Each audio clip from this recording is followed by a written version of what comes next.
I call to order the Waverly City Council for June 19th, 2017. Is there a motion to approve the agenda as distributed by our city clerk, Carla Geyer? Just wonder if we could make an adjustment to the agenda and move Casey's here from WHKS. Thought we maybe move that up. Casey, would you mind being moved up, or would you like to see us in action for a while, just kind of get the pulse? I don't have to watch. I'm going to watch it on YouTube tomorrow. So either way, it's fine with me. Okay. So you're thinking, Councilman, put that maybe first? Put that first maybe, and then, I don't know how far you have to drive. It's about 2 hours. My wife would probably appreciate it if I changed a diaper today too. So Good suggestion. That's a motion? Yes, please. And second? Discussion, all in favor signify with yes. Yes. Opposed, no. Now is there a motion for the revised agenda? I'd move the agenda as amended. Is there a second? Second? Council discussion. All in favor signify with yes. Yes. Those with no. We welcome back Paula Stevenson. Thank you. It's good to have you back as our guest council person for the month of June. Any comments to lead in that would help us to feel the flavor of the night with you? I just think we're coming off of a beautiful day, and I hope everybody is having a great evening, and yay Waverly. We're moving forward and having a lot of progress in our community, and I appreciate all the people in the town being patient and kind to each other and driving safely, and it's just going to be great when it's done. Thank you, and it's good to have that said at the beginning of the meeting. Sometimes we say it at the end, but when people are really listening, so thank you for that. This time I would invite any comments by the public on any item not on tonight's agenda. Heritage Days.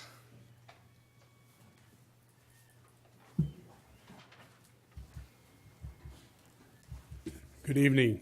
Darwin Ritkers. I'm one of the co-chairs of the Waverly Heritage Days.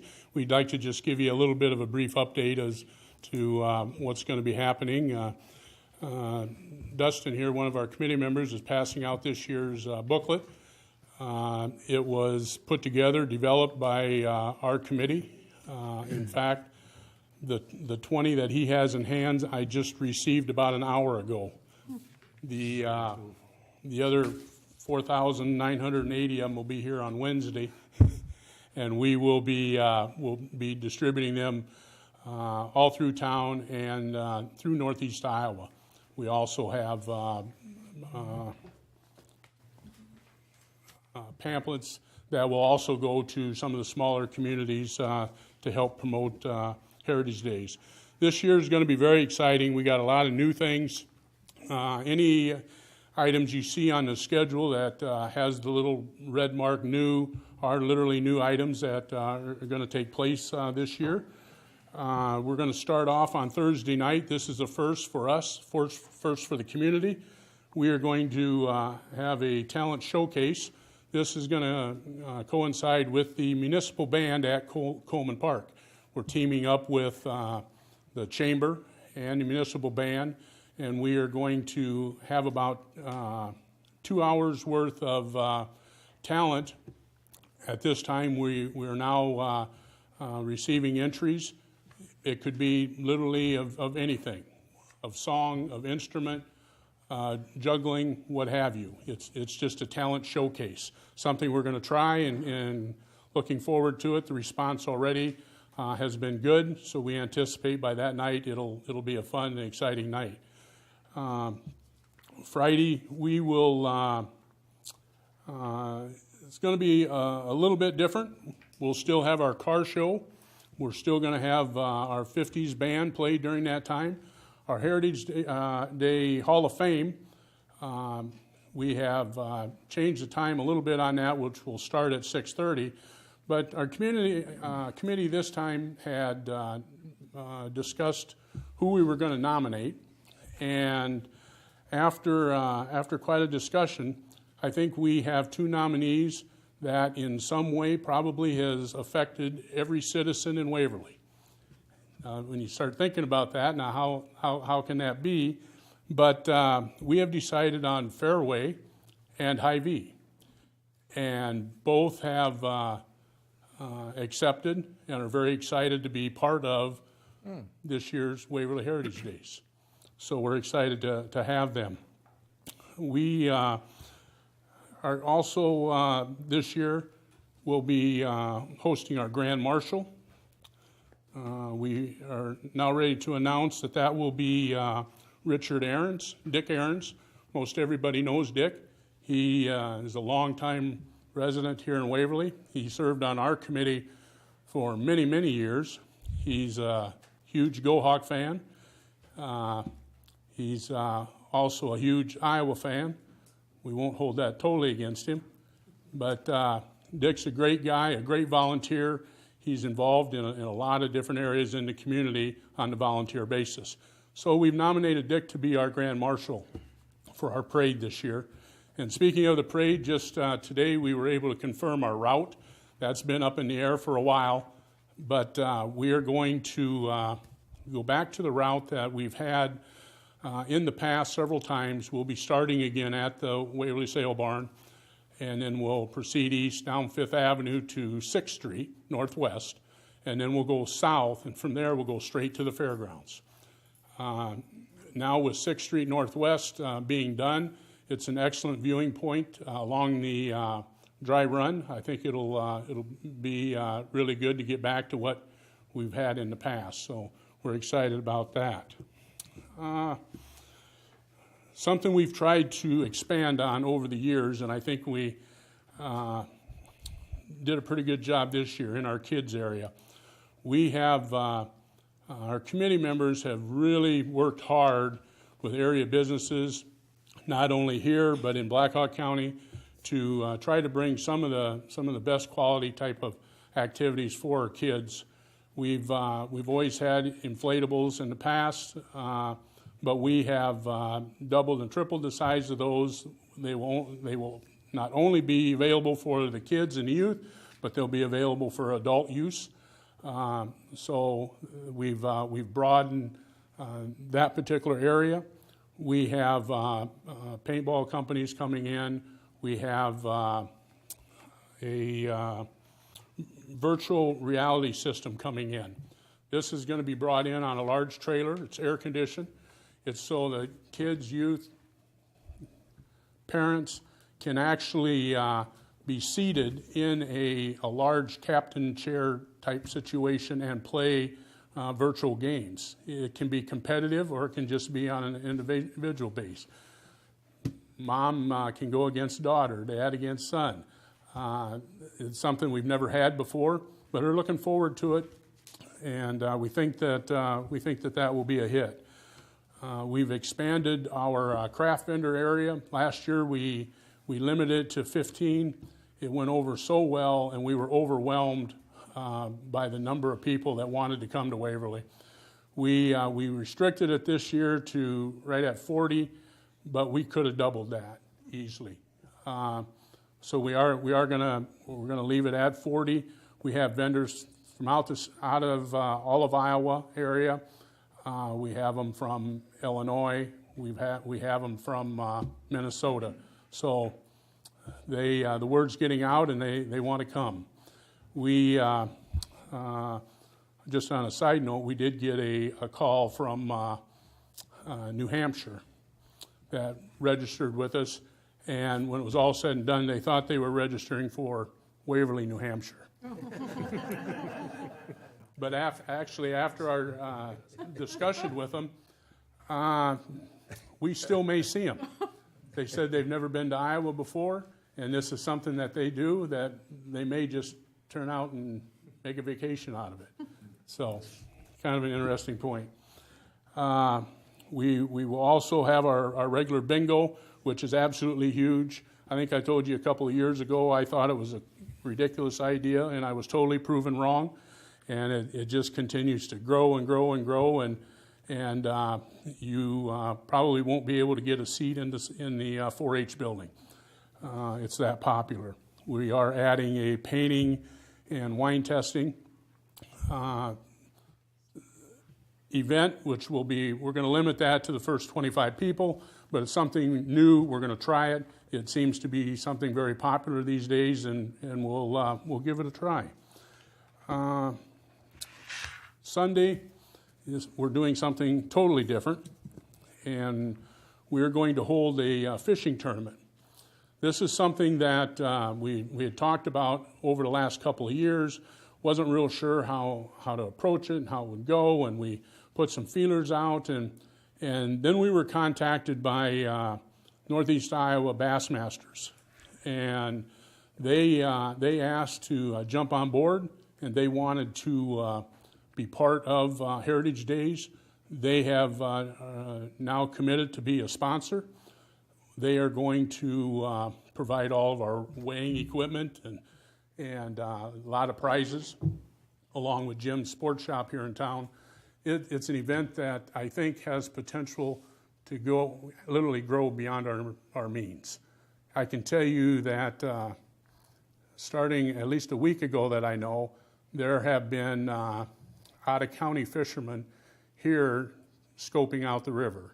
And they've put the boats on already, and they're just checking for their hot spots. We are limiting it to the north city limits, to the south city limits, all of the Cedar River, either by shore or by boat, and we're opening it up to all ages. And it will be available for catfish, carp, and bass fishing. We have, at least according to our Facebook, well over 200 people that are interested. We have some commitment right now of around 40. So usually you can take a pretty good percentage off from the other to gain. So we're expecting a big thing. And then just a couple quick more items. We will continue to have the community worship, non-denominational service on Sunday in Coleman Park. It'll follow by an ice cream social. And then we will also, our big announcement for tonight, for the entire community, we have spent a great deal amount of time working and trying to come up with the best fireworks situation that we've had. And as most everybody knows, we collect cans year round, and that's a huge help. It's a mess to have to deal with every week, but that's just part of collecting. But we've set a pretty consistent budget over the years, and this year we have had commitments from 3 different groups that have stepped forward, and I have been told now by the people that actually fire the fireworks off that we will have the largest fireworks that Waverly has ever seen. And it will be comparable and above many other communities in Northeast Iowa this year. So we're excited to put that out there. It's dollars that our committee could never afford and would not have. But with these people stepping up, it's going to be exciting to see what they put out there. I'm told that every 2.5 seconds for 20 minutes, the button will be pushed. So that'll give you an idea of what we're in for. So with that, I'm more than happy to take any questions if you have any. Otherwise, it's kind of a quick overview. It's by no means everything. We're still working on some final details and trying to bring a couple of other things in. So that's about it. Thank you for giving us an advanced look at the brochure. How are you going to distribute them? I'm sorry? How will you be distributing the thousands that you have in reserve? We're going to do that several different ways. A few of the restaurants have already agreed to just put it on for tabletop reading material. We will also participate in some of the other community parades. The smaller communities around us just eat them up. They like them. We'll also be putting them in the Cedar Valley, as well as we would take requests then too of different organizations that would want them. But any means that we actually can, we will. We have double the amount that we had last year. Last year, we had 14,000 people, right? Yes, over the 3 days, we would anticipate that or more this year. Absolutely. Well, our identity is Waverly, a college river town with a rich heritage, and you're helping us to celebrate that richness, and it sounds really good. Thank you. Thank you for your work. Thank you.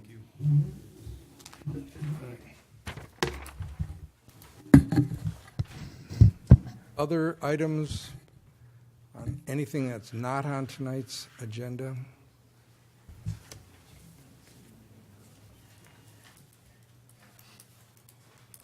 Dean Soish, Northeast Waverly. I've thought about it for over the past several months, and I've had some people ask me about it. First Street Southwest was rebuilt 3, 4, 5 years ago. Shortly after that, someone, for some reason, made some cuts in the new surface for water line replacement, I believe it was. Contractor did such a good job of filling and and backfilling and packing and everything that all the patching material that was put in did not settle as expected. So the request is there any reason that someone can't come in, we can't get someone to come in and grind that surface down so it isn't quite so rough? On First Street First Southwest? Street Southwest. From Bremer down? Yep.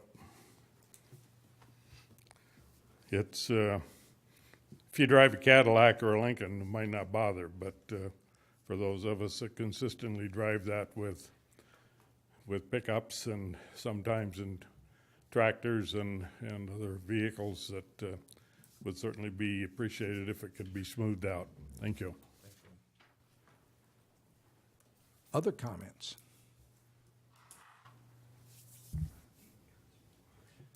Then we continue with tonight's consent calendar. We have 11 items. They are a WHKS bill for nutrient reduction. We have Stanley Consultants bill for the parkway work. We have Lucas Asphalt for the patching that they've done on the asphalt. We have 3 McClure Engineering bills, 1 for the acquisition at the airport. We have 2 for 20th Street work. We have a liquor license for Walgreens, 3 beer license, 1 for Quick Star, Bremer County Fair, Heritage Days, and then our cash disbursements for May. Is there a motion? I'll move approval of the consent calendar. Is there a second? Second. Motion second. All in favor signify with yes. Yes. Those with no, unanimously approved. Regular business item number 1 is to postpone our July 3rd meeting because of the holiday weekends. We've already, I need you pro tem. Regular business item number 1 is the discussion of our Green Bridge, which is a discussion of options and probably even financing. We're going to ask Mike maybe to start off, and we got Casey Faber here from WHKS, which is invaluable, and so we look forward to discussion.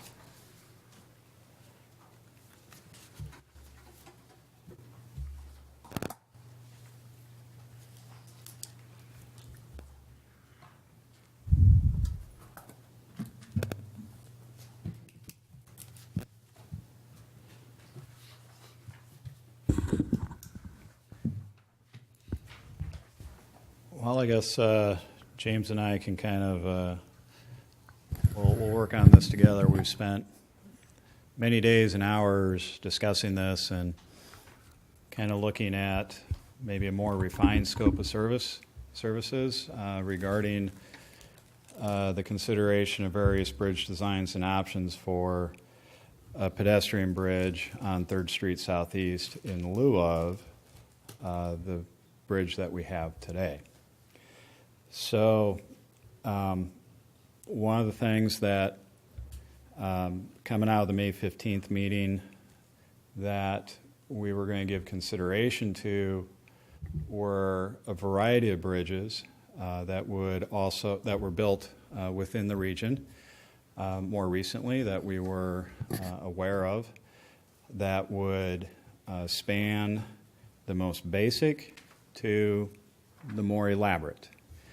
And that was my understanding of the task coming out of May 15th, was that city staff could gather some information related to that for council to look at and consider and see if they want to refine it. June 5th, we were told otherwise. However, we do feel that there are some very important decisions that need to be made by the city council and reviewed and considered and given the public an opportunity to comment on. We basically took the approach that was going to come down to two types of bridges.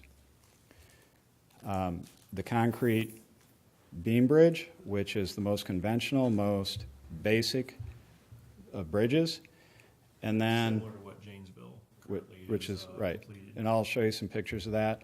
Okay. And then the other one that we kept hearing about was a prefab pedestrian truss bridge. Now, it sounds very, very simple, concrete beam versus prefab pedestrian truss bridge. But as we're going to step through, it gets more complicated than one versus the other. This, in effect, functions as the basis for a scope of services that WHKS can work off of. We feel that this is necessary in order for the council and the public to make an informed, objective decision of the options available out there. So we'll start out with the conventional concrete beam bridge. This is what was built in Janesville in 2013. And lo and behold, it replaced a truss bridge that was struck by a vehicle in 1984 and taken out of service. I believe it did actually fall into the river at that point. Conventional concrete beam bridge. The one in Janesville spans 546 feet in order to get across the flowway of the Cedar River. Ours would need only span 360 feet. So it's about 2/3 the distance. This bridge was built 4 years ago for a construction bid price of $743,000. Take 2/3 of that, be $500,000 for a Waverly Bridge. Now, that's a very simplified approach to cost estimating. Between the actual average bid was about $800,000, and they incurred about $200,000 in bridge design and project administration. So it was $1 million bridge. Take 2/3 of that, factor in inflation, you're probably looking at a budget number of about $750,000. Now, as I said, this is a very basic concrete beam bridge. If you look at that bridge, you don't really see a large elevation issue, which is something we'll touch on as well. As we know, we will have to elevate this bridge in order to have it comply with flood standards as we go new. So it does have some arch, but maybe not quite as steep as what we're going to need to do. Now, they come right off the end of a road, maybe very similar to what we would be faced with as well. So they installed a vehicle gate so that if absolutely necessary, they could conceivably get a vehicle across. Now, they use chain link fencing. In between the handrails, it's a 10-foot clear zone. Now, chain link fencing, 10-foot clear zone, I would not be supportive of any vehicles using that on a regular basis. Mowers, pickups, not intended to be used on a regular basis, okay? You know, you think of 10 foot's not very much. You got a 360-foot span. Taking a mower across, what if someone's coming across the other direction on a bicycle, pulling a burley? You know, those types of things. What if you damage the fence? What if a pickup could conceivably go off? But you would want to utilize it during the winter, and you would have a need to operate snow removal equipment up there.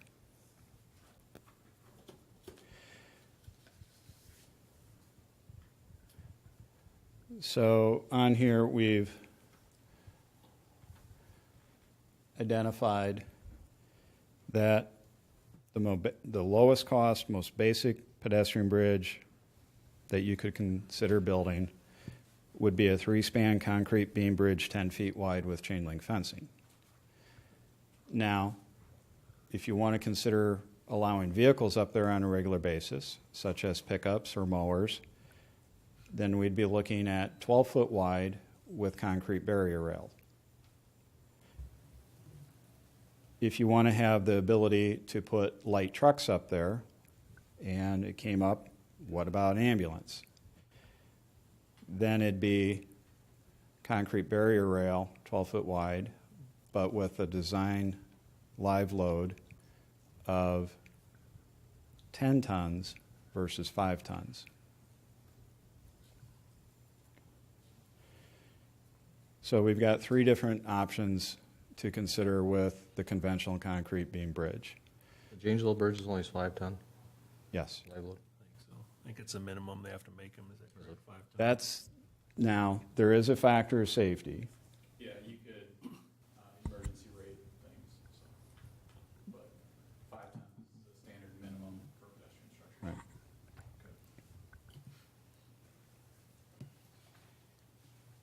Then we get into the pedestrian truss bridges.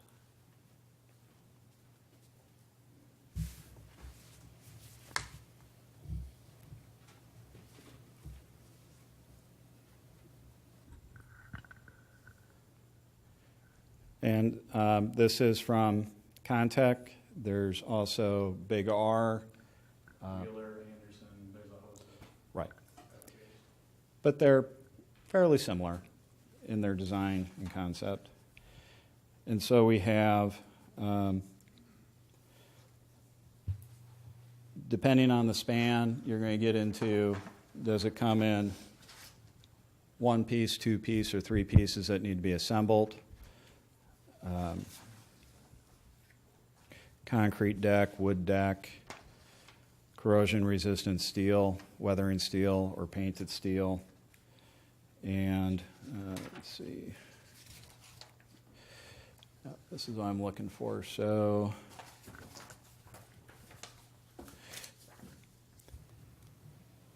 this tells you what you're able to span.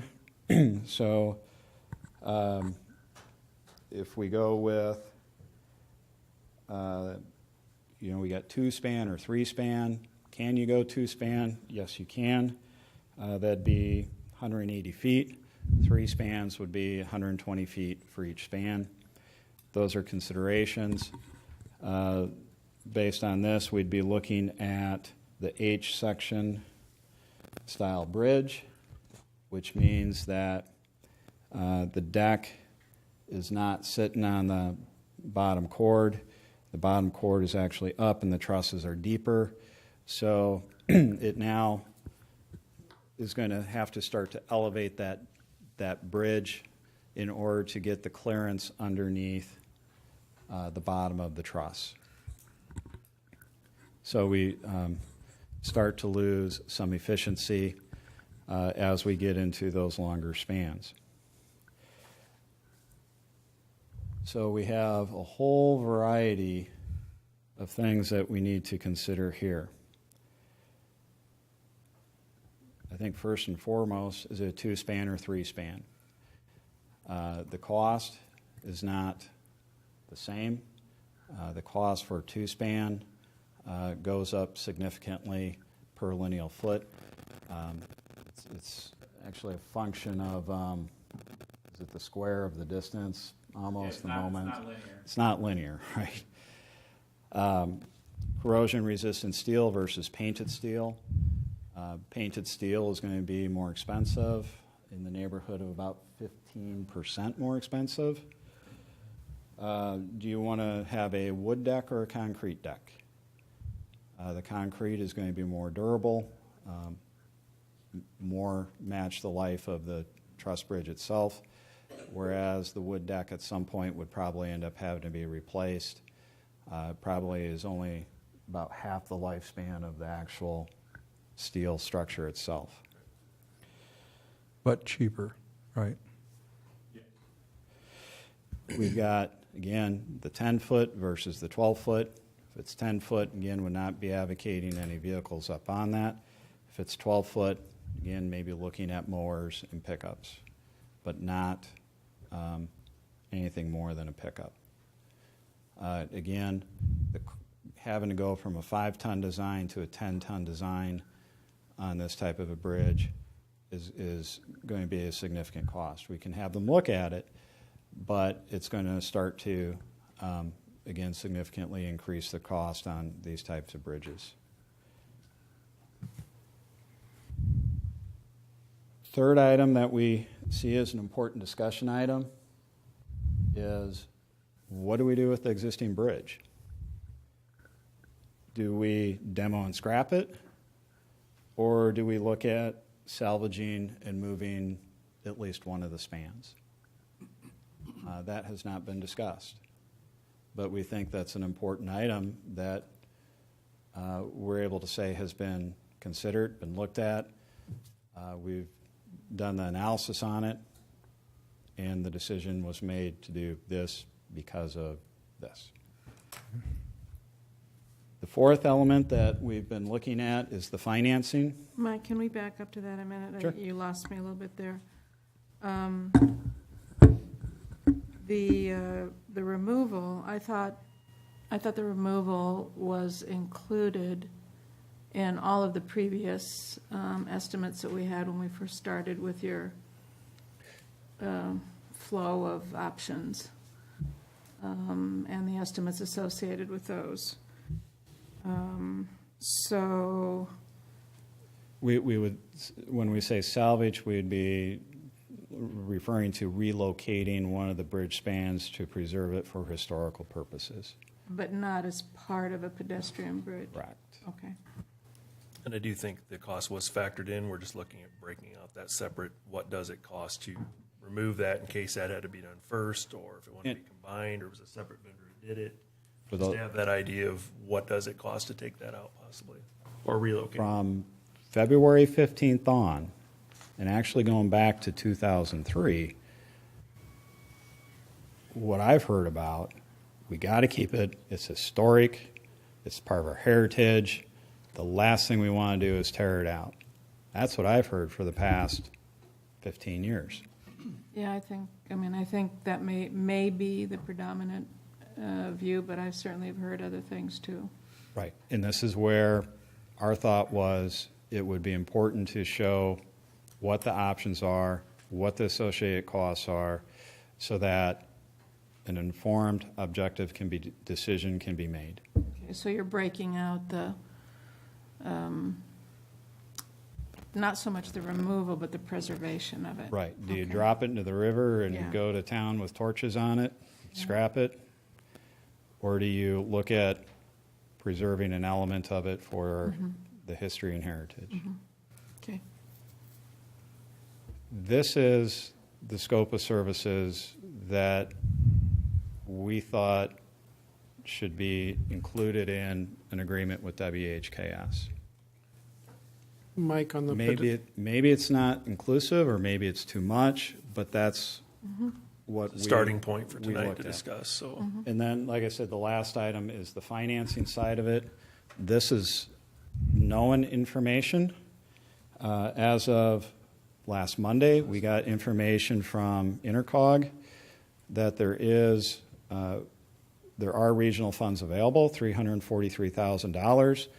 The application deadline is July 31st. They're for funds that would become available October 1st of 2018. We have to submit an application. There will be other agencies also submitting applications, and then they will vet and consider which ones to fund. And this is quite competitive? But it's decided on the regional level. Okay, okay.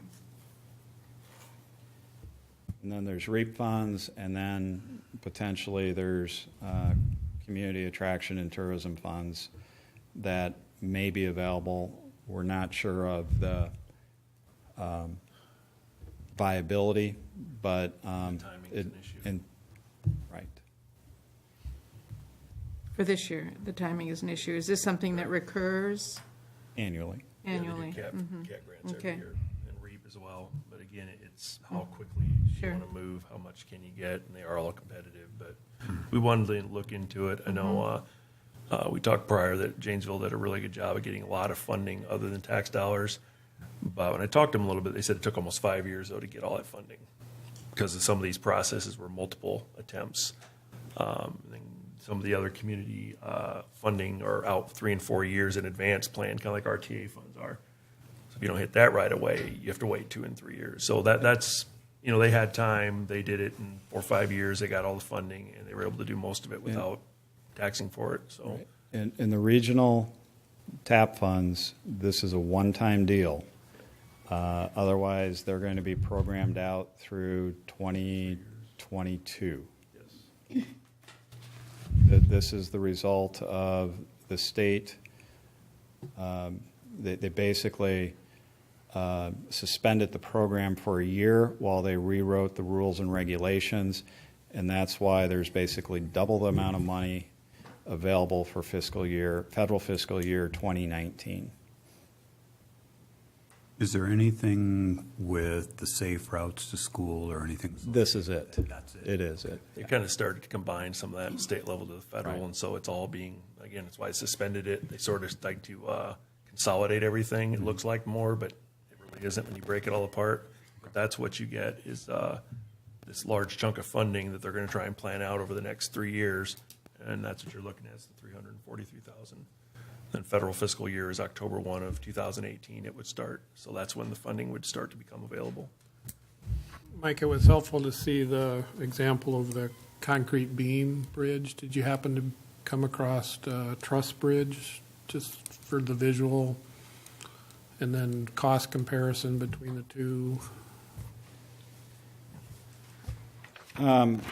Well, I've got various examples. This was from bids that were received about 3 years ago in August of 14.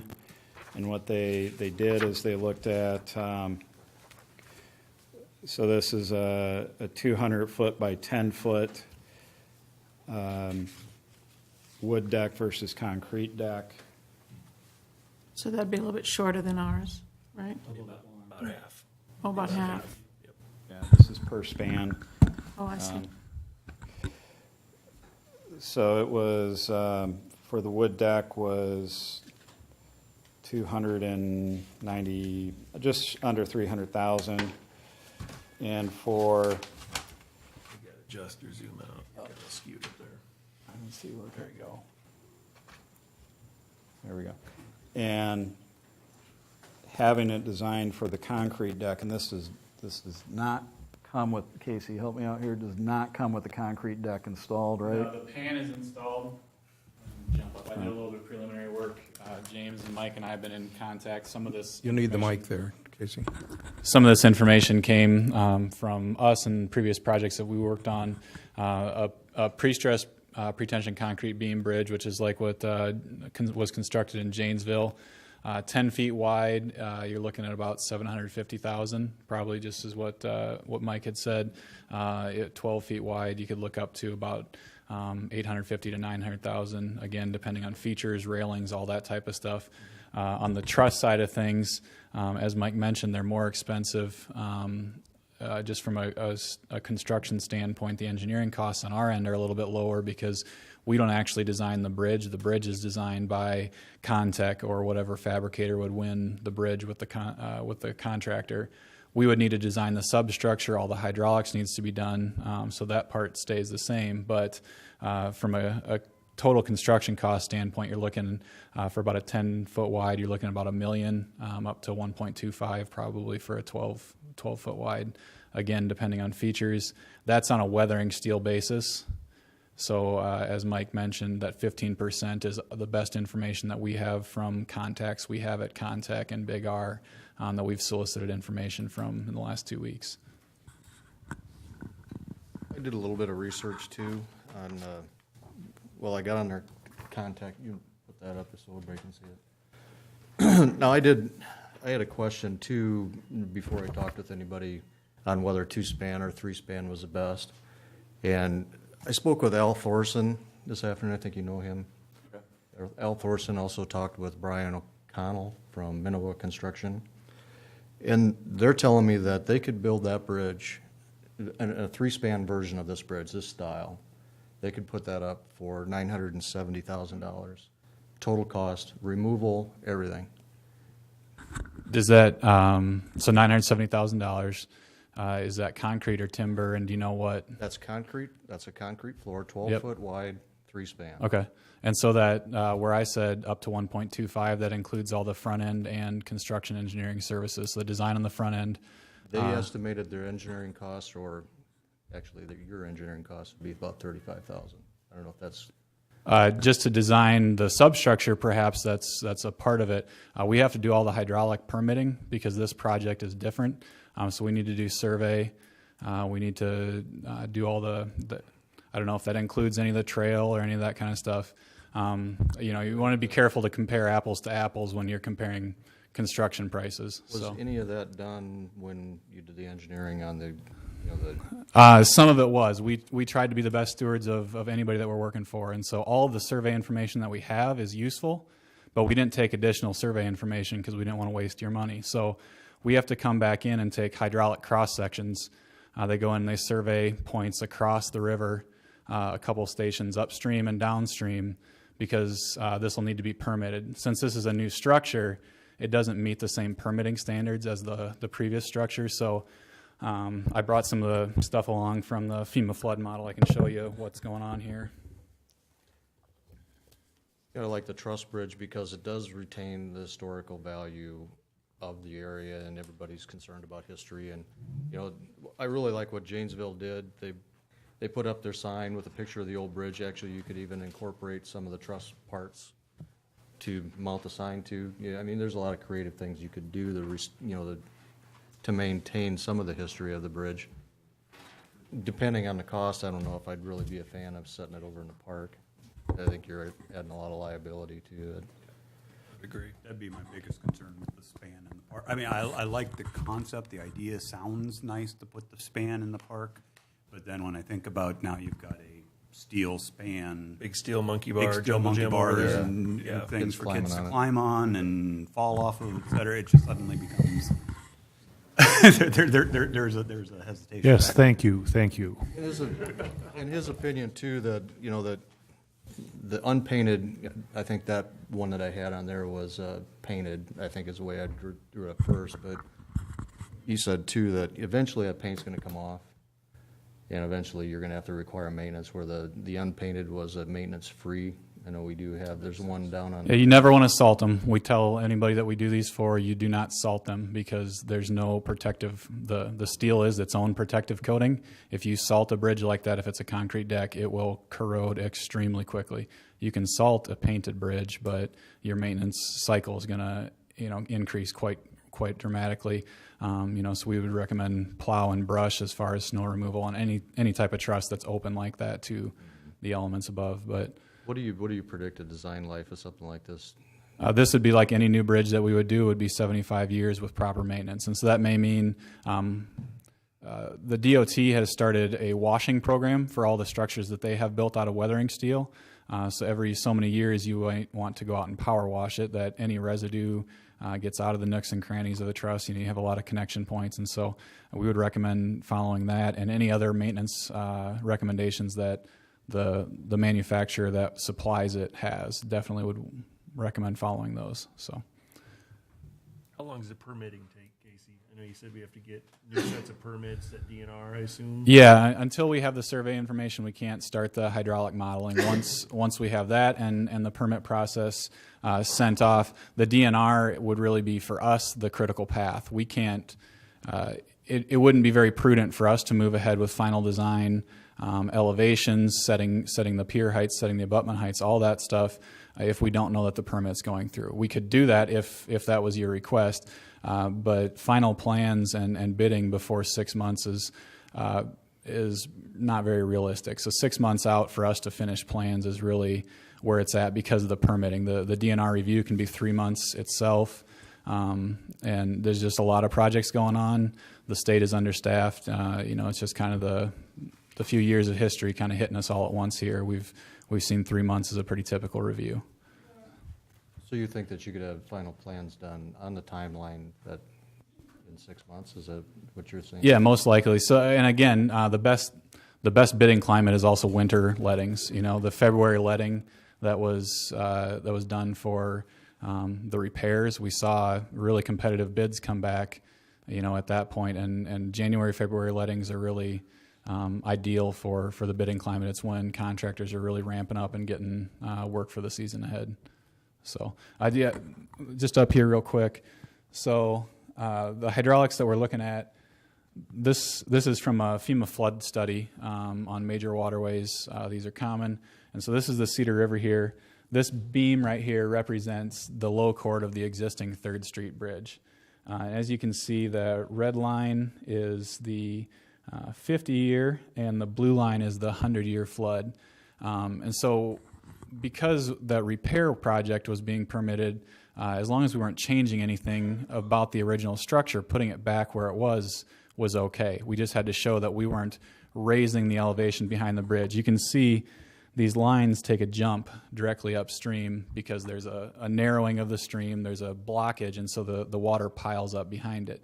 In order to meet the new standards, we wouldn't just have to show a no rise, but we'd have to show that we clear the backwater. So we would have to be above that 100-year, and that's what Mike was referring to about getting up and the deck being raised. It doesn't have to be the whole structure, so you don't have to worry about a 100-yard long taper on a ramp or anything like that. But there will be a parabolic curve, kind of a crown like James and Mike both mentioned to the Jamesville Bridge. It'll be similar here at this bridge to get the center of it at least clear of that. I think another advantage of the truss bridge too is your roadway doesn't have to be, it won't be such a steep incline up to it. Mm-hmm. Plus your Yeah, we approaches, raise less. right, it won't be as steep, plus your approaches don't have to be as long, so when the water does get up higher, I think it would flow around easier. Yeah, the total area that you're building up, you're exactly right. You'd be encroaching less total area in the floodway. Yep. And that all goes into the model that we would build and send to the DNR for review.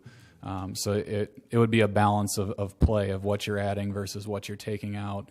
The piers for either of these bridges will be smaller than the existing piers that are out there, and by bringing the bridge up out of those floodways, you're inherently reducing the amount of water that you're piling up because you're not blocking as much. So, Another thing that Al shared with me today too was that as far as the demolition of the old bridge, it'd take them about 3 weeks, and then an 8-week construction of the substructure, and I think he said that there was 12 to 16 weeks to fabricate the truss. Now, how they all am I correct? Is that they don't start fabricating the trusses until you have the pier done? Is that or the substructure done? it would be you wouldn't start fabricating the truss until the bid is let and awarded. Well, obviously, but I'm talking about as far as the construction process as it goes through. Well, it's built off-site at a shop. So like Big R's fabrication facilities in Greeley, Colorado. And so they would have it built and shipped to the site. The contractor would be responsible for scheduling the shipping and making sure it was constructed in time and delivered in time. But you couldn't do much with the bridge until those piers are in place to lift it into place. Obviously, but do they do they start construction of the, I'm just looking at a total window of construction.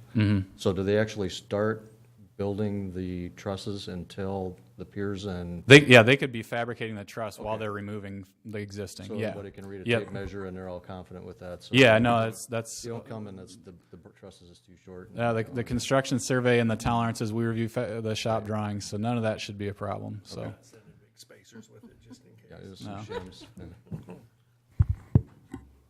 Dukes of Hazzard jumps. We're doing that, we can use that. So then, and like I said, this one, I mean, the prefabricated trusses are all 10, or they're 10-ton load limit, at least the ones that I looked at. And so you can easily get an ambulance across, you know, the fire truck pickup. You know, if there's that much water, then, you know, there'll be plenty of water laying around that you could just pump on the fire, I suppose. But another point too is as far as the window of opportunity you have from when 7th goes under until the approaches on the bridge. How much distance is that, vertical distance? Before you cannot use the street on approaches of any bridge that's there. I'm looking from an access point of view because you're saying that, okay, we need access across this bridge for emergency purposes, but there's going to be a time when water goes across 7th Street or 7th Avenue, and then there's going to be a time when the water is going to be above the approaches to the bridge where you're not going to be able to do it either, if the water is going to be that high. You're looking for the distance at a time, but I mean, if it crosses the road to gets under the bridge enough, you can't use it anymore. Right. Well, I suppose, depends on how fast that water's coming, just like last fall, that came quickly. Well, do you want a vehicle bridge? Do you want this pedestrian bridge designed for vehicle accommodations? For an emergency vehicle of some sort. And if so, what emergency vehicle? Well, I think an ambulance and, you know, The ambulance we have small today, service or truck for Waverly Light and Power. Utility truck. Utility truck, that kind of thing. Nothing, you know, huge, I guess is my thought. Anything under 10 And tons, do you have? obviously. Can I have the? And is the sheet? other The sheet. thought on that, is this without raising Okay. 7th or after raising 7th? We've talked about that as a Without separate raising item. 7th. I mean, Without that's- ra- It's on where it to is to currently. Start the study for that also, so the Right. timing is.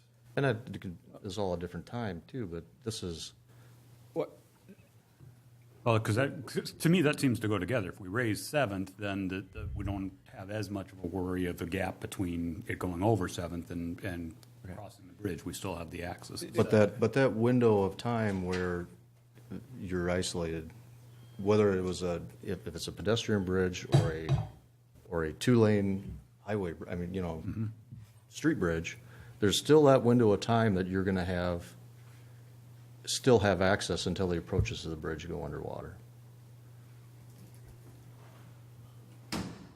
Well, I guess think it's a we- hard question, 'cause depending on the flood itself, it may never go underwater. I'm not asking time, just distance from the flood level that crosses 7th, where 7th is shut off, until it crosses 3rd Street. What elevation difference is there between the crossing of 7th and the approaches on 3rd Street? Now you're getting into another agenda item. I think it's agenda item number 8, because it depends on if we are going to be looking at raising 7th Avenue, it depends on to what elevation. And the final elevation of 7th Avenue is going to determine the difference that you have on the 3rd Street Bridge. And I think you have to look at this. Are we looking for designing a pedestrian bridge for pedestrians, or are we looking at designing some sort of a vehicle bridge that is going to be restricted to pedestrians, except in the event of My 100-year opinion, flood? the vehicle use is in case of emergency, which happens whenever. You know, that was brought up at the last, you know, when last time we discussed this, that, you know, you could make it a heavy enough load limit that you could get emergency vehicles across. So this, what I proposed, or the one that I researched, does meet that. But my point is, eventually, it'll get to the point where you're not going to be able to get there anyway.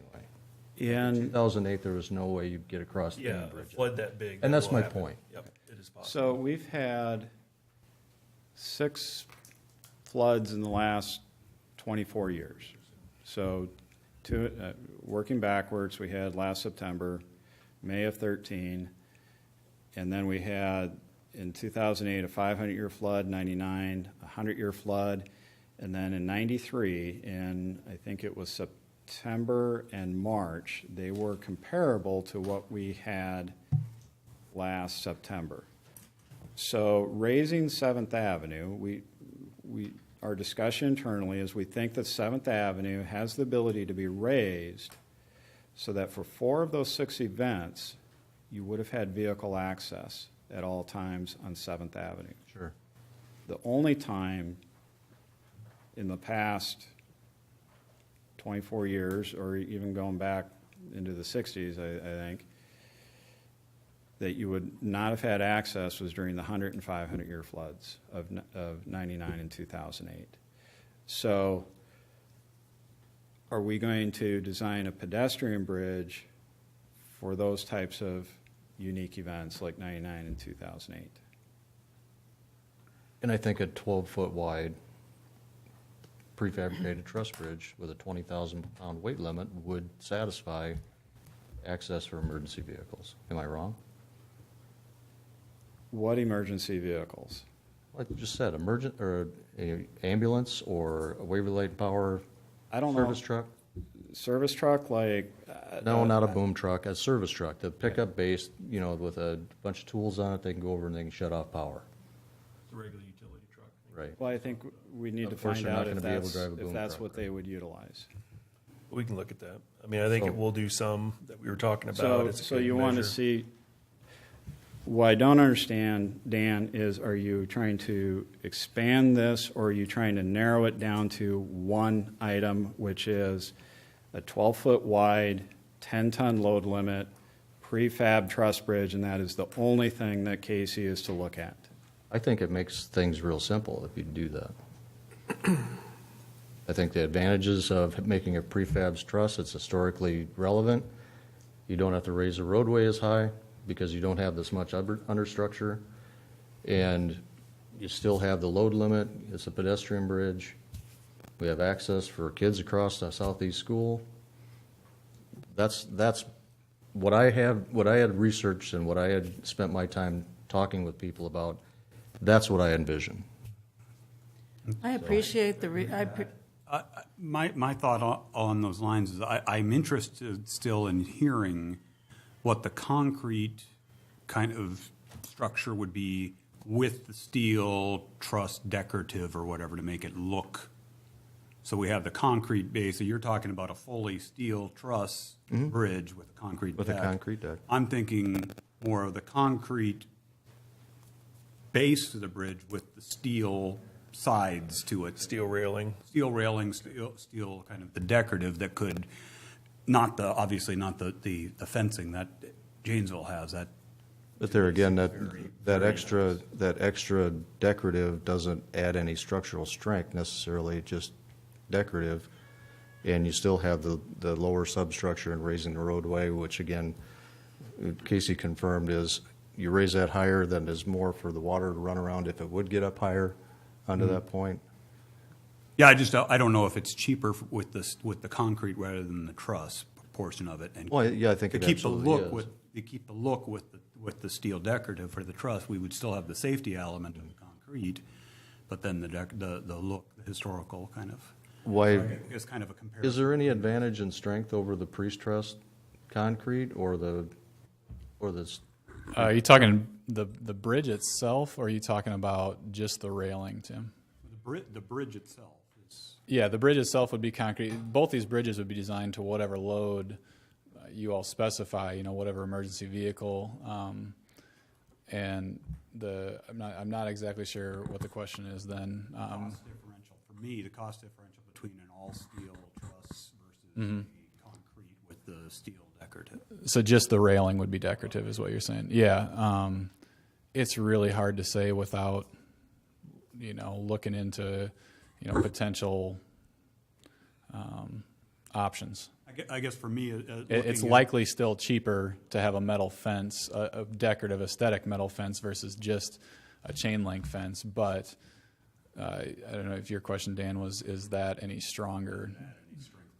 itself. Yeah, Your no. your perception may be that concrete's stronger than steel, I guess is the way I heard your question. Well, I just want, well, But they're potentially, both, they're both a also- 20,000-pound weight limit. And then the cost differential for me. Well, the one thing we would utilize the Iowa DOT standard beams because there's no reason for us to design, specialty beams for a lower load. So the linchpin really in the strength is the deck itself. So we could design a really standard deck, or we could design a 20-ton or a 20,000-pound deck. And so a pedestrian bridge built with concrete beams that are standard DOT beams could be designed to handle highway traffic. It's just a matter of what you design every other element to support. And so it's really at your direction. What do you want this bridge to carry primarily and as a maximum? Yeah, because my thought is that we're looking at raising 7th, and that's a separate project that probably needs to be done anyways, in my opinion, raising 7th. And so that's going to give us some access to that neighborhood beyond just what the bridge does. So then separating the bridge from that, we have the opportunity to do a bridge that keeps some of the historic elements of what is there currently in terms of the truss look, whether it's a fully trussed bridge or whether it's concrete with the truss decorations on it to give it that feel. And so I guess for me, I want to know the cost comparisons between those two options to make a decision between that. The other question I have on that then is with the concrete, this is all said the 3-span concrete, is it possible to do 2-span concrete? Then we'd be designing specialty beams. The longest beams that the Iowa DOT produces, I believe, are 155 feet. Okay. And so we wouldn't be able to span the current section with that. So wouldn't be able to go to 2 spans.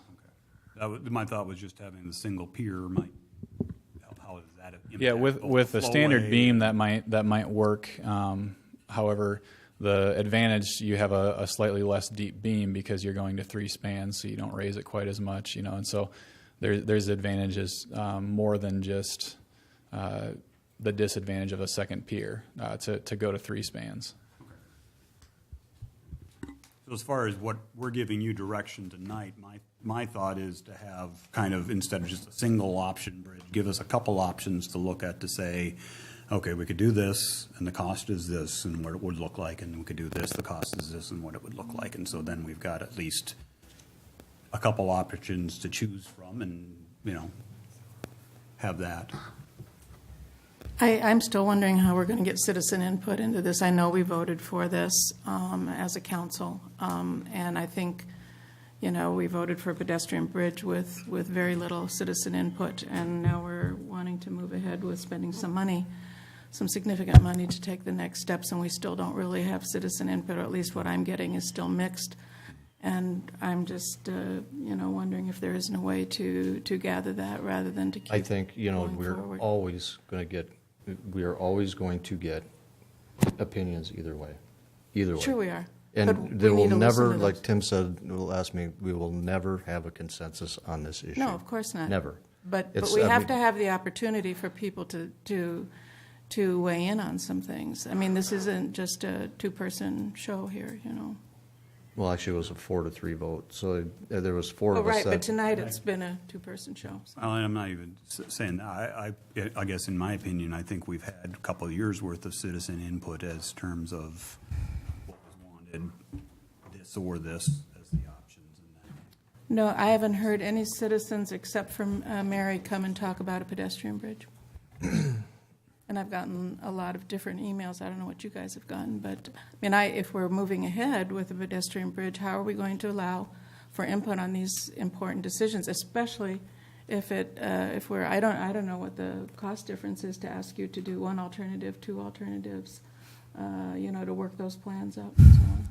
Yeah, if you remember how we kind of started this process November of 15, you had us look back at the 2001 and 2003 studies, if I remember my dates right, and update the numbers there. And so we could take a similar approach, almost a feasibility study approach, to where we work with what we've been given tonight and kind of Mike to dilute this down. It sounds like we want to consider both a pre-stressed concrete beam bridge as well as a truss bridge.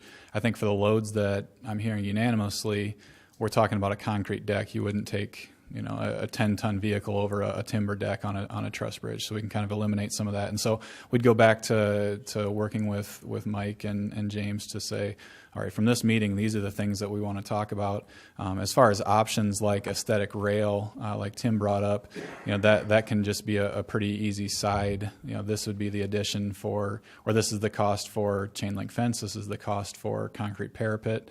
I think Mike brought that up for a 12-foot wide bridge. If you're using trucks, you want something strong enough, likely to handle that.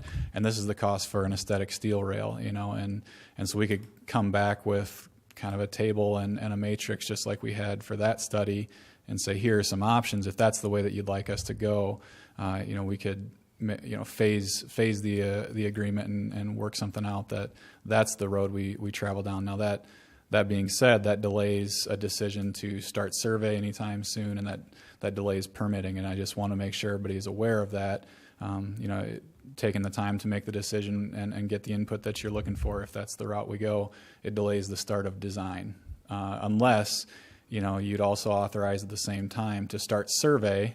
We wouldn't want to start any hydraulic modeling until we know exactly what option we're going with, but we could start the survey so we had that data. There's ways that we can kind of run as much as we can at the same time and keep things moving. But just want to let you know that we would want to be cautious of that too, because we don't take for granted the fee that we're being paid. So. We don't want to spend the whole night on this, but I do want people's input, and I'm going to ask each of us to weigh in a little bit, just so I want to get the pulse. We've been having. Mayor, can I real quick? Yeah. One other thing that just want to bring up real quick. There are a lot of different styles of these truss bridges. The one that Dan showed here is referred to as a bowstring, and so it's very slight in this picture. The Mayor's Bridge down in Cedar Falls is a better example, where the top chord is an arc. There's a premium for that as well. The parallel chord is the cheapest option. I don't know if the price is for this exact one or if the price is for a parallel chord. This is what I sent him to look at, okay, as far as price-wise. Yep. And so I would just want to make sure that everybody is aware of what aesthetic that we would end up going down, but we could take that into consideration and say this is the difference between a parallel chord versus a bowstring like that as well. So, Before we get to the public, Paula, do you want to weigh in on this? Any reflections? And then Dan. Oh my goodness. I definitely You am. don't have to. Well, I'm definitely in agreement with having a concrete deck on it, definitely, because I think it would just not be a wise decision to put wood on it. As somebody who has not been a part of this conversation, I guess I always imagined it would turn into a vehicle and pedestrian bridge, but it sounds like it is not. So I apologize for not being up to speed on that particular issue. But it would be great if it was a vehicle bridge, personally, but I'm done. That's fine. Dan? Again, good conversation tonight, and a couple of things. I guess I would like to see us go forward looking at both options that have been presented tonight, and then within those options, the 10-foot, 12-foot wide. Again, I didn't really get a chance to make my comments fully understood last time as far as my concerns about emergency vehicles. I'm certainly not looking for something to get our aerial across. There's nothing in that area that needs an aerial. So, our lightest truck is, I think, 31,000 pounds. Our pickup can get across there, and it can pump water just as well as our 30,000 pound one. So, to me, that 10,000 pound has a lot of options to it for being able to utilize equipment that may be needed in that area during natural, So 20,000 pounds. or 20,000, I'm sorry, 10 ton. We focus on flooding. There's nothing to say that tornado, other natural disasters would make some of those streets unusable, those type of things. So again, if the cost difference between a 10-foot wide and a 12-foot wide that would allow 20,000 pounds is doubling the price, then I'm going to look at it a little differently. But until we get those numbers, I would hate to see us decide tonight to narrow in on one style of bridge and one capacity of that bridge, let alone the aesthetics part of it. I think that's where the public needs to have an opportunity to weigh in is, here's the two options, and now if we start trying to make it look nicer or historical, here's the impact of that. So I guess I would encourage us to keep moving forward as laid out here tonight. Thank you, Dan. Michael? I appreciate what both Edie and Dan Lampe had to say about citizen input. They're saying different things, but I continue to get a lot of input as well, and it's all around, it's all over the place.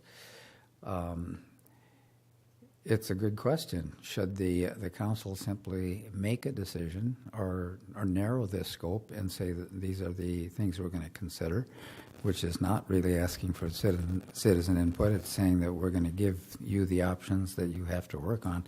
There are some folks I continue to hear from who say, if we're going to do this, replace this bridge, it ought to be something that will carry traffic, and others who say absolutely not. So that's not helpful. My favorite response so far has been from a citizen in the first ward who said, whatever you do the right thing. Now, isn't that helpful? I appreciate the comment, actually. So, I suspect if we do what we sound like we're doing here now, limiting the discussion to a couple of options, both of which are more or less pedestrian bridges, one with maybe a little more than a pedestrian option, that will give some clarity to citizens. I guess the question is, should we take the step to do that, or do we want to let the community continue to have input? I guess personally, I think at some point maybe the council does have to say, we got to move on this, and this is what makes sense to us. Very wise. Tim? I guess, going again back to the input, that's kind of why I'm trying to push for us to make a decision now, because I think we've had the input. I think we've had the public input, and as Mike said, it's been all over. We've had repair versus replace. We've had pedestrian versus vehicle as various coming in, and it seems like the repair option was repaired as is for vehicles for now, and then maybe eventually pedestrian. But a lot of the people that wanted to repair did not necessarily want it replaced for vehicle, because they knew it was going to be a 2-lane if they had to replace it for vehicles, and they didn't want that at all. So for them, it was repair or replace with pedestrian, whereas the replace option also had a split between replace pedestrian and replace with 2-lane. And so to me, from what I remember hearing, and it was people here at council and talking too, that if we're going to the replace option now, the majority seem to be replaced with pedestrian. There is still some that want one vehicle bridge, and I know there's still actually a few that want the repair option, but we kind of looked, and again, my initial thought was the repair for pedestrian only, and when we looked at the cost of that, and it's basically going to be the same cost as repair for vehicles, so that kind of took the repair totally off the board, so now we're at replace, and so it's replace with vehicle, replace with pedestrian, and to me, from everything I've heard, is replaced with pedestrian was a majority of those two options. And just again, this council has dealt with this for the last 2+ years on it. We've gotten the input. We've gotten some of the initial feasibility studies that we've had, some of the options that were there, going through the flow chart with Mike. And so my concern is if this goes beyond this council, into next year for making a decision, it's possible you have 4 new council members and potentially a new mayor trying to get up to speed on all of that information and all that feedback and it's just going to go that much further into dragging it on. What I would like to get to a point would be able to have at least some numbers this fall yet or before, the end of the year where we have an ability to vote on this is the project that we want to do, this is the budget range that we're looking in, so we can fill that into the budget for next year so that next year's council already has that information in front of them that this is what's fitting in the budget and this is a project that's been kind of designated to be done as opposed to us passing it off to them and saying, here, start from scratch. Now, there's 4 of us that are up for seats that are up for election this fall, as well as the mayor. So again, that's a lot of turnover that may have to be being brought up to speed. Thank you, very wise. Dan, do you want, I know you've been talking, but let's give you another word. I agree with Tim. I think that time is the essence of this. We have opportunity for some grants that we can apply for at the end of July. When is it officially a project that we can apply for that stuff? I guess you'd have to look at the paperwork to see, we brought those options up to see if that's something you want us to go ahead and do, and that's what we're starting to kind of see as well. We can try and look at the application, see what it looks like, but so you're aware, again, that money doesn't become available till next October. So you would not be building anything till next October if you're going to utilize that funding, at least for the one, because that's the federal fiscal year.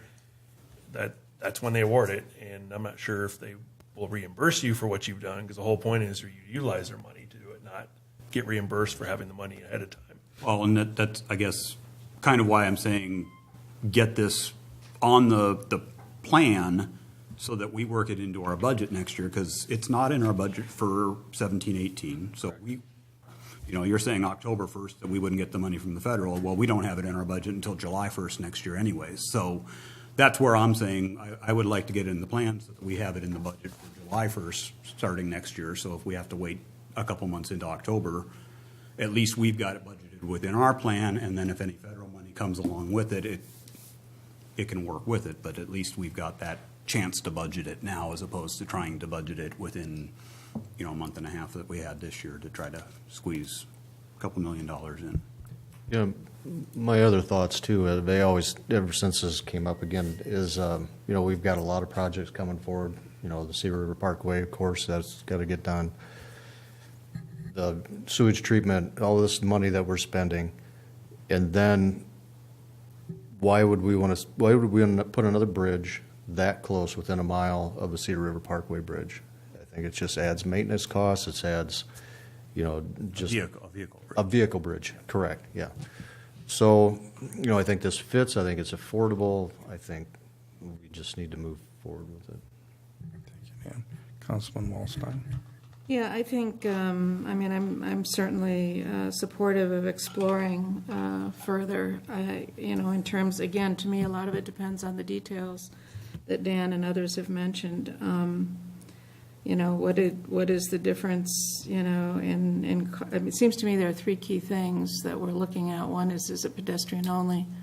The other is pedestrian and emergency, and it sounds like we're talking about minimal emergency, whatever that means, I'm not sure. And then the aesthetics, and I think whatever, if Casey's still here, maybe he's not, there. Whatever roadmap or alternatives you present for us, I think have to, from my perspective, have to pretty clearly outline the differences in cost, so that the citizens have an opportunity to see that, just like they had an opportunity to see the other roadmap when we had all of the various options for what are we going to do with the bridge, and they can have something concrete to look at with costs attached to it.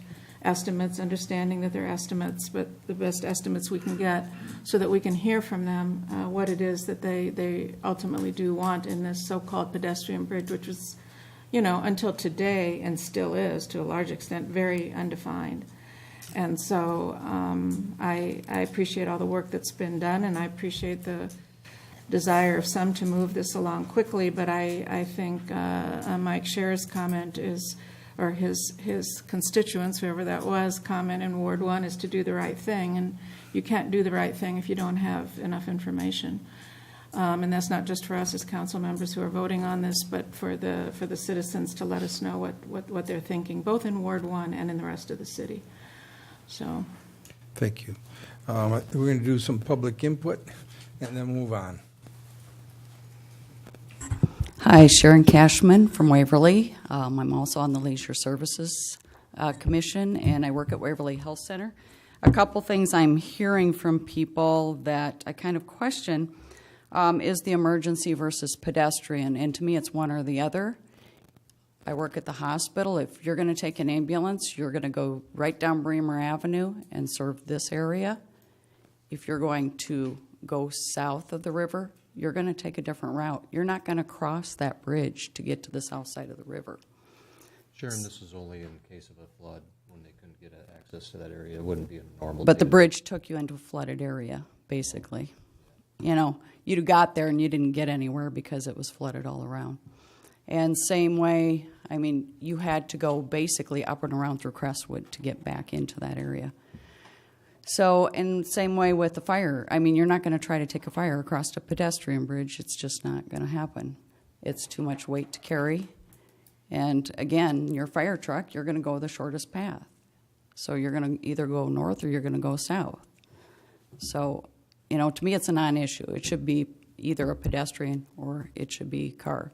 You just can't really do both well. You could make it strong enough for an ambulance probably, and that's about it. So access is kind of what I guess you need to look at. What's it currently used for? We've had no traffic across it since 2015. Nobody's been harmed by it yet. In fact, all of those of us who used to use it, it was kind of a convenience shortcut for us. We found other ways around. So do I even need it anymore? I'd really like it to bike on because it would connect Brookwood Park, Red Cedar Trail, Babcock Woods, some beautiful trails that we've just put in out there. I've had friends that said they have dogs. They'd love to be able to cross the river to go to the dog park.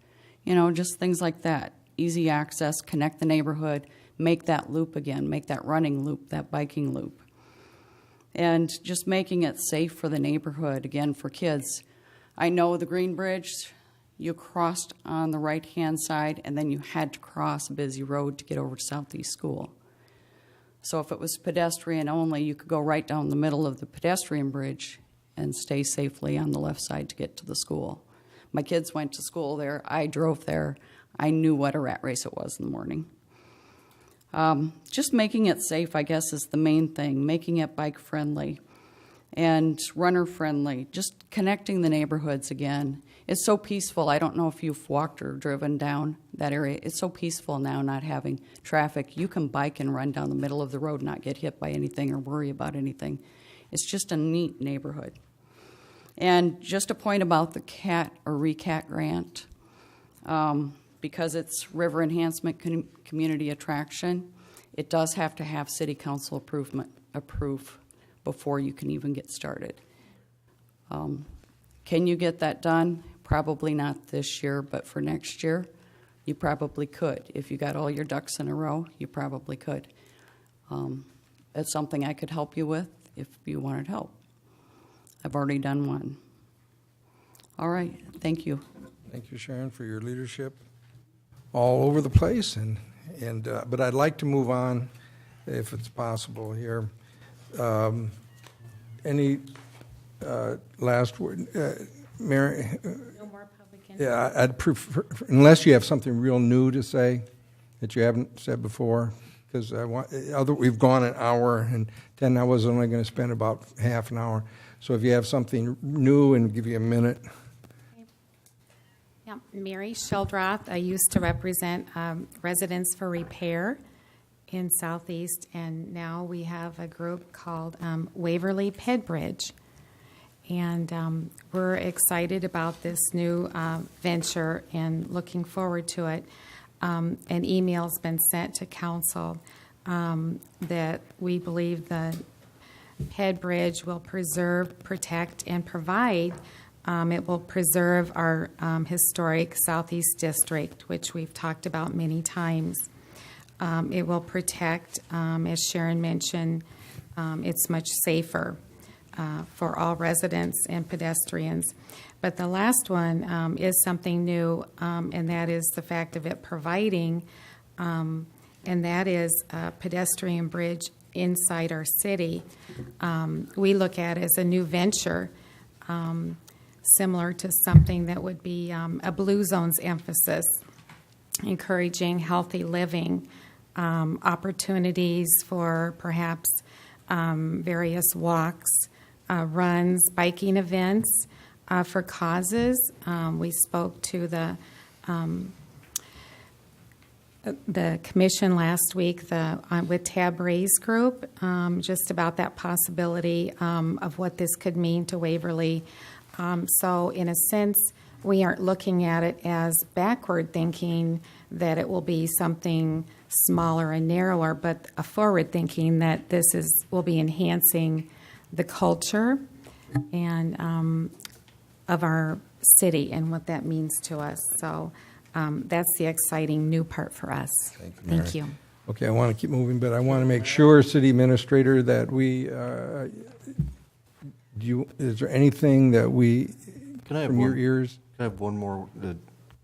Casey, do you have,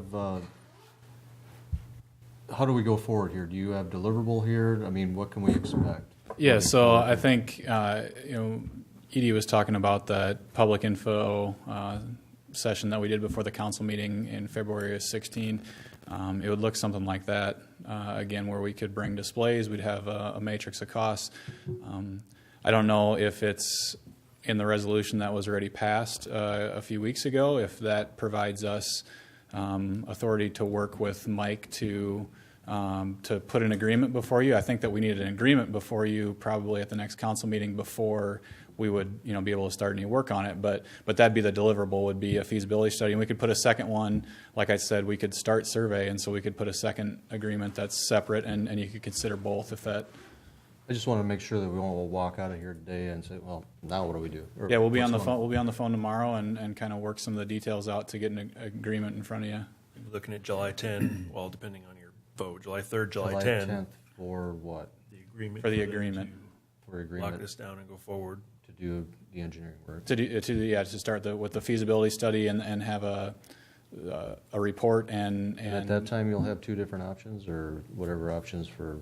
Yeah, so once we have the agreement, that if I'm hearing, I think correctly, sounds like we are looking to move forward, comparing a couple of options, the costs for. I made some notes here, so I've got truss versus the concrete, and then for the truss, parallel versus bowstring.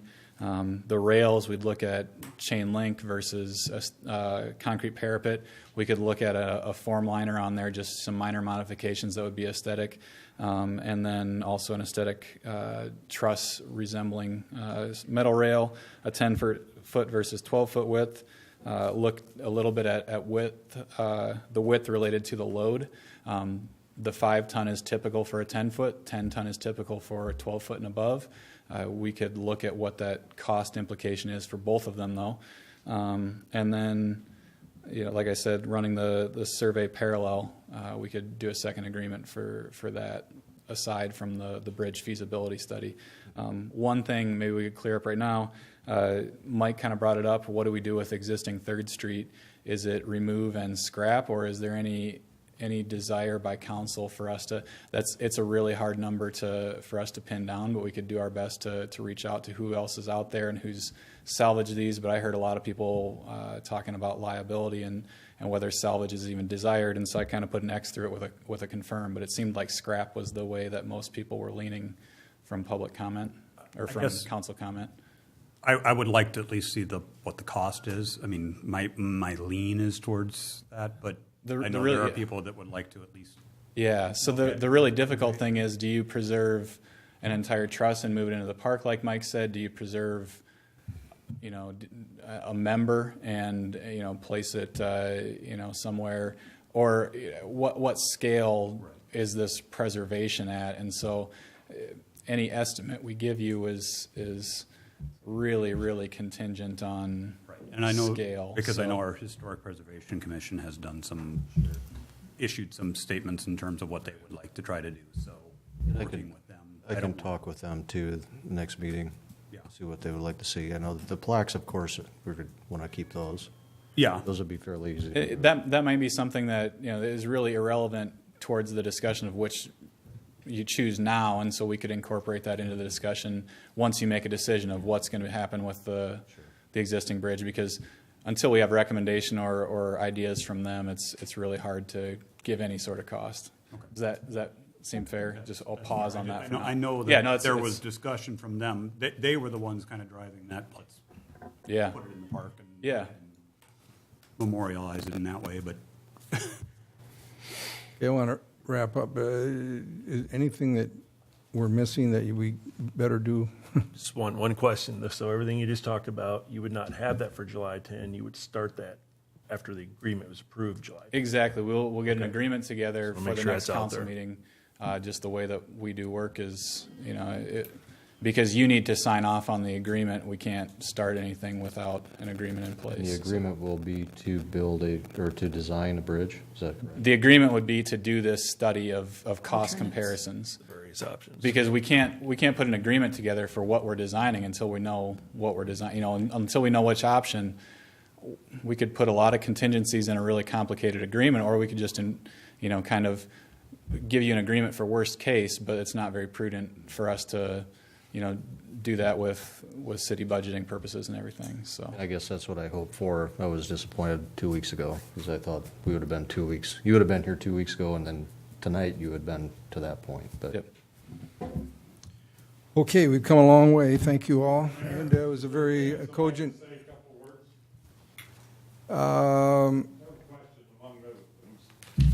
I know where you're going to come from, though, and it's not the pedestrian bridge, right? So, I mean, I don't want to open up to anything other than the pedestrian bridge Well, right now. I'm a little disappointed because I don't know when the council voted to only look at a pedestrian-only bridge. May 15th. But I've had some citizens from outside the city limits, living southeast of Waverly, say that, you know, that 3rd Street Bridge is vitally important to them for vehicular traffic. They have no reason to go to the highway, go west of the highway. If they do, they're likely to turn south and shop in Cedar Falls and Waterloo rather than coming to Waverly. So you've excluded a lot of people that would utilize that bridge. And I'm thoroughly confused and thoroughly disappointed that this is the direction that the council seems to be shoving down our throats as a citizen, because there's been no input from anyone about anything, and I'm still of the opinion that you need to form a citizens group, because as Mr. Scheer said, there's options or responses coming in from all over the place. And I really think that you're doing the citizens a disservice. Thank you. Thank you. Okay.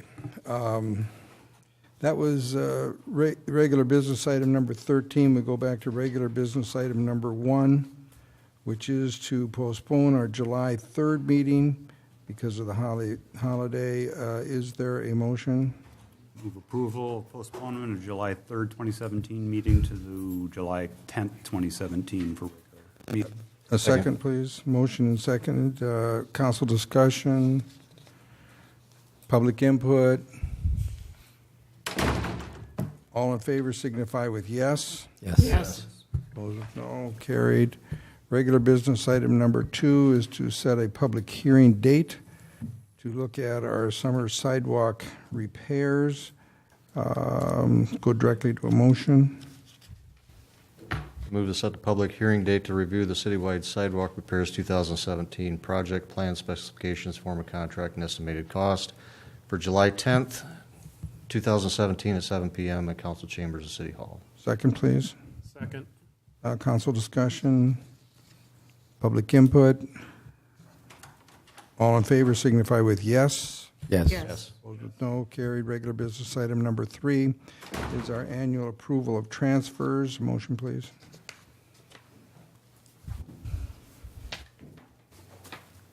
I would move that we approve the list of financial or fiscal year 2017 transfers. Second, please.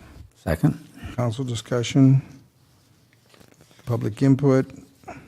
All in favor signify with yes. Yes. Yes. With no. Jennifer, it is approved unanimously. I don't want to make you nervous over there.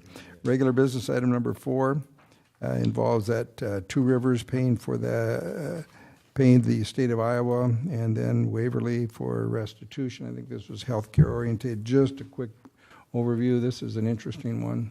City Administrator. Yes, sir. Two Rivers Insurance Company is part of the number of groups that do our health insurance. And they had a suit brought against them by the insurance division, which they were settled at about $1.3 million.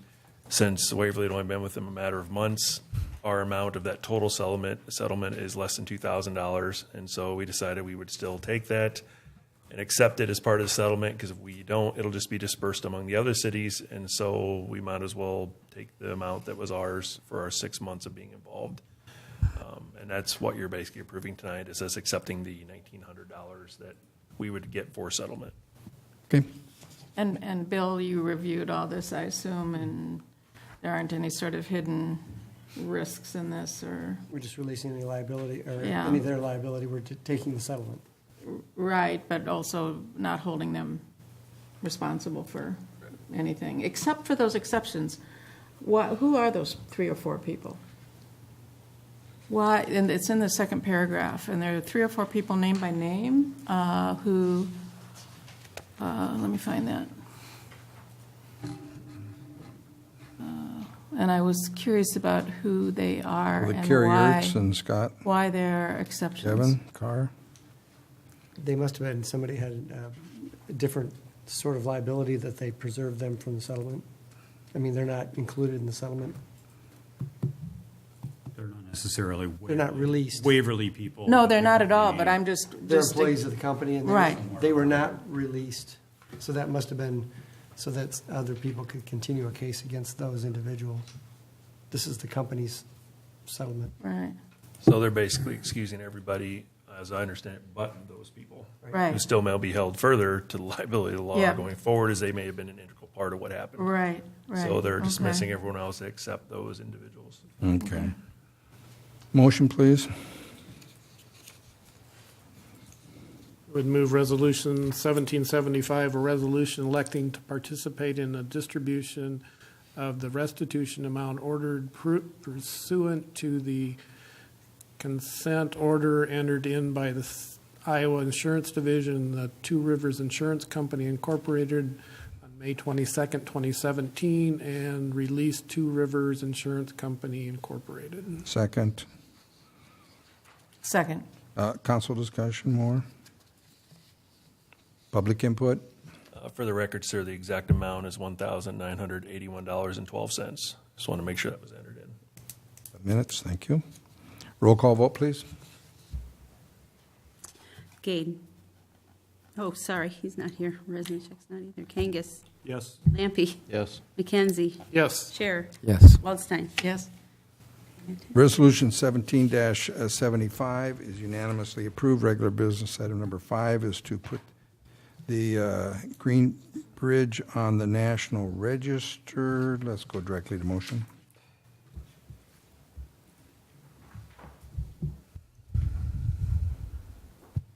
I'll move Resolution 1776, a resolution approving of a contract with Marla Svensson of Svensson Tyler Incorporated to complete the nomination for recognition of the 3rd Street Southeast Bridge on the National Register of Historic Places for the amount of $4,488. Second.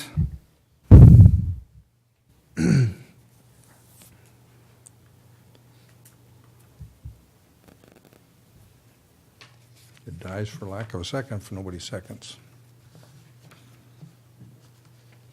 I'd second, just to discuss, I guess, are we planning, I mean, if the bridge is getting torn down, is this good It money. doesn't prevent us from tearing it down. It simply notes that this was a historic structure. It does. And it allows for, my understanding at least, it allows for some funding potentially if we wanted to put up plaques or something with the new bridge that would identify it, similar to what we did with the dam across the river, showing this different historic dams that we've had.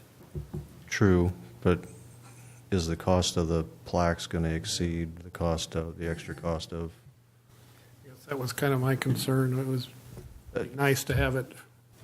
I think it's a good program, but, you know, if the bridge is going to be there, but I think we've decided that it's not. If you're going to receive any federal funding, you're going to be required to do this anyway. To make it a, Go through SHPO. through what? They're going to have to look at the Standard historic historic value of it anyways before we tear it down. SHPO will, Okay. and they'll dictate what you do, just like they did with the dam, just like they did with Dry Run Creek. Okay. Yeah, we had Oh, to, okay. that's This- part of the process. When we put the new dam in, they had to go in and take a look at what was there historically structured. Is there anything A lot of the that houses has were to be cataloged Yep, before they were cataloged taken all the way out. through. Keep in mind that we've already done the preliminary work, about half the work, and actually this will just finish the process of documenting the bridge and the history of the bridge. And the SHPO's actually already approved what she's done so far and to move forward with the completion of the federal recognition. I think it is important for citizens to understand that, because I think, you know, we've probably raised the questions that every citizen would about that. And it sounds to me, if I'm understanding it correctly, it's basically an administrative necessity for other things. It doesn't mean that we're necessarily keeping it or even, how should I say, it's basically a record keeping function. Am I out of line to suggest that 4488 is a pretty hefty chunk to do what we're talking about here? It seems like a lot of cash just to do, but right, and then I'm hearing Mike Cherry say we have to do it. And she reduced it by $350. In the past, have we been reimbursed for some of this? Like when they did the historic neighborhoods, that type of thing? Some of the flood mitigation money was used to do some of this because in order to do the dry run project, there was some flood mitigation that we had to document homes that were being torn down, and that was at least the last one that we did. It really is a nice way of, if we're going to remove the bridge, it's a nice way of documenting the whole history of it, making sure that it's available. We have 4 historic districts already in the community, which is amazing, and this will just add to that legacy of at least documenting our history. And then is the documentation made available to, or does it become the property of the city? Or if somebody wanted to reference it, what would they do, or how would they find it? Well, they're going to find them now at the community development drive on the website, because we're posting all of the historic reports so that people can access those reports. And this would be the same thing. We would take this document and have it accessible from that website. Mike, the short answer is Google it. Yeah, and I'm sure. It's easier to quicker to get it probably through our website, on the city website, because it'll just have a thing to click on when you get to there. Well, realizing that we're living in the digital age, as soon as I asked my question, I realized it was probably dumb, but I just kind of appreciate knowing where we're going with. This is new and kind of a new idea to me, that we would be required to do it. But if we're required to do it, I suspect we're going to have to approve it. Yes, which means we need public input on this, and also roll call vote. Angus. Yes. Lampy. Yes. McKenzie. Yes. Chair. Yes. Waldstein. Yes. Wallstein? Yes, Oh, sorry, okay. I was laughing and saying yes. It's a problem I have. Resolution 17-76 is unanimously approved. Regular business. I'd just like to thank staff for making sure that resolution was dealt with history. 1776. 1776. Yes, I noticed that. Oh, thanks. I noticed that. Tim. Thank you. You're an educator of I'm a history advanced major. Yeah, students. yes, Yeah, exactly. I appreciate The that. commission appreciates that, because they really thought it's important for that to be documented, that history of that bridge. Regular business item number 6 is to engineer some flood mitigation options for southeast Waverly. I think we need some briefing, City Administrator.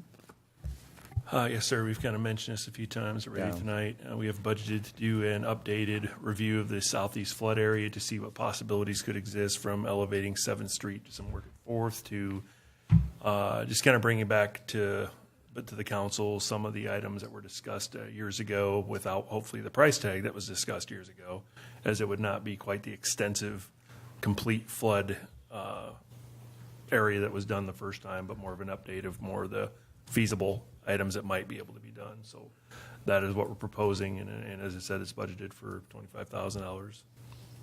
Okay. Motion, please.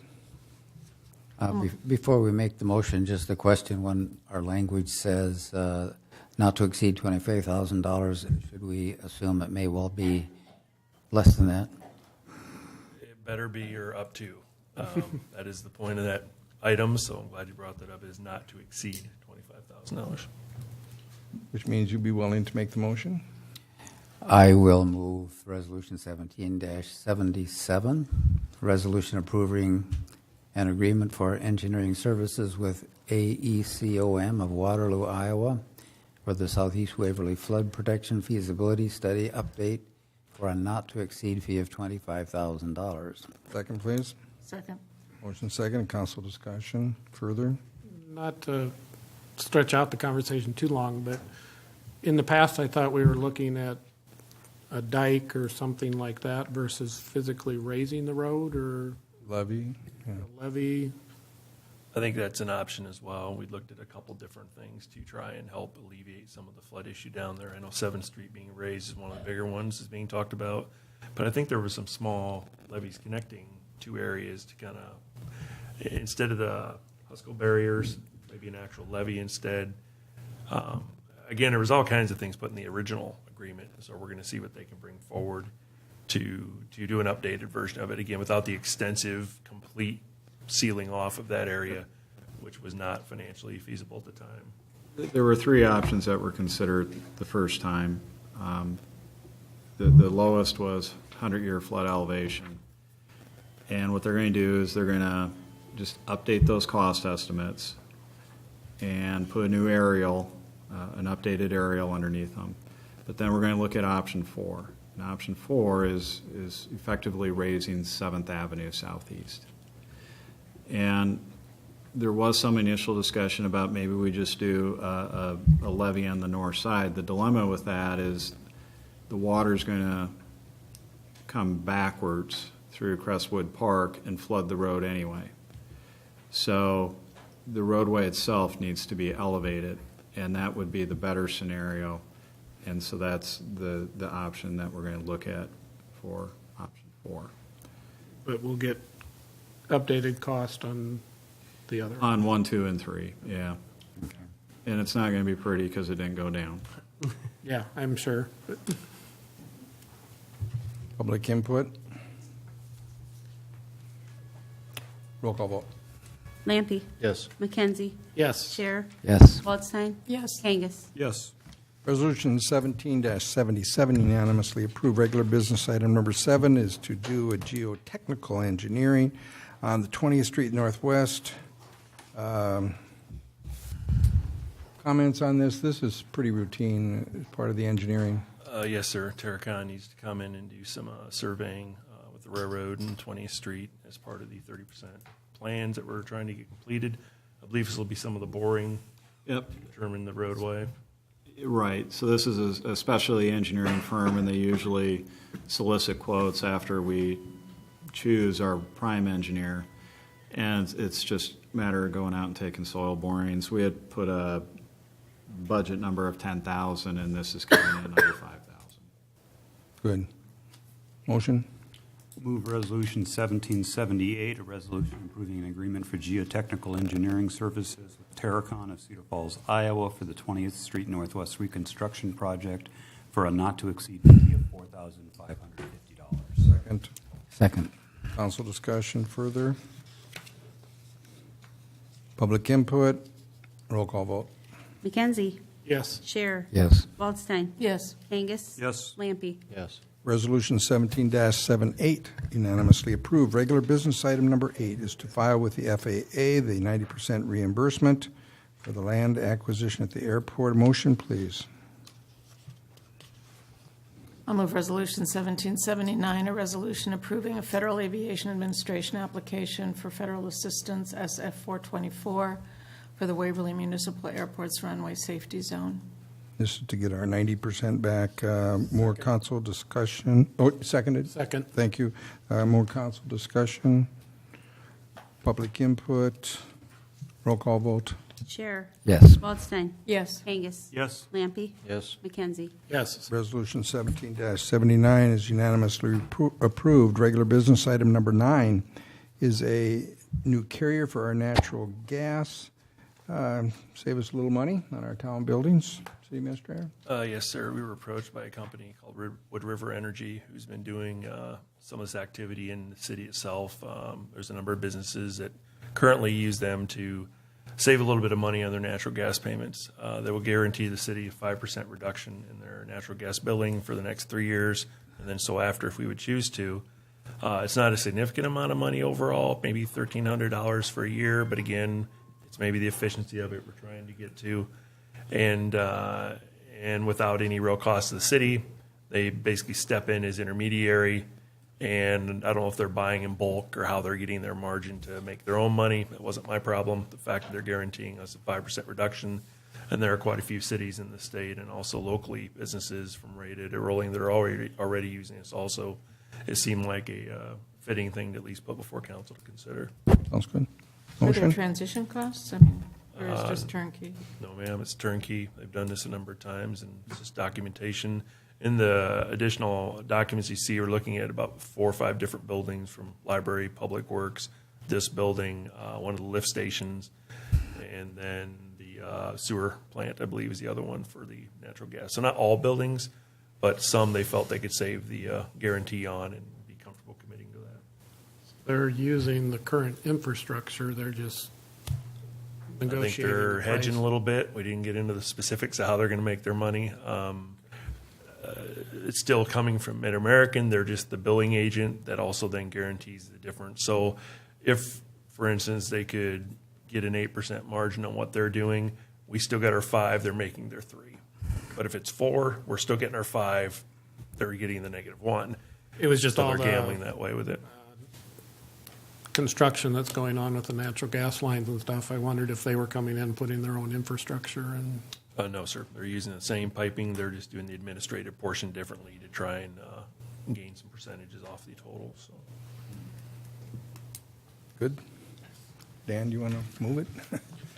I'd move Resolution 1780, a resolution approving a natural gas agreement with Riverwood Energy LLC of Denver, Colorado for natural gas sales for a 5% reduction in the cost being paid each month at no cost to the city. Second, please. Second.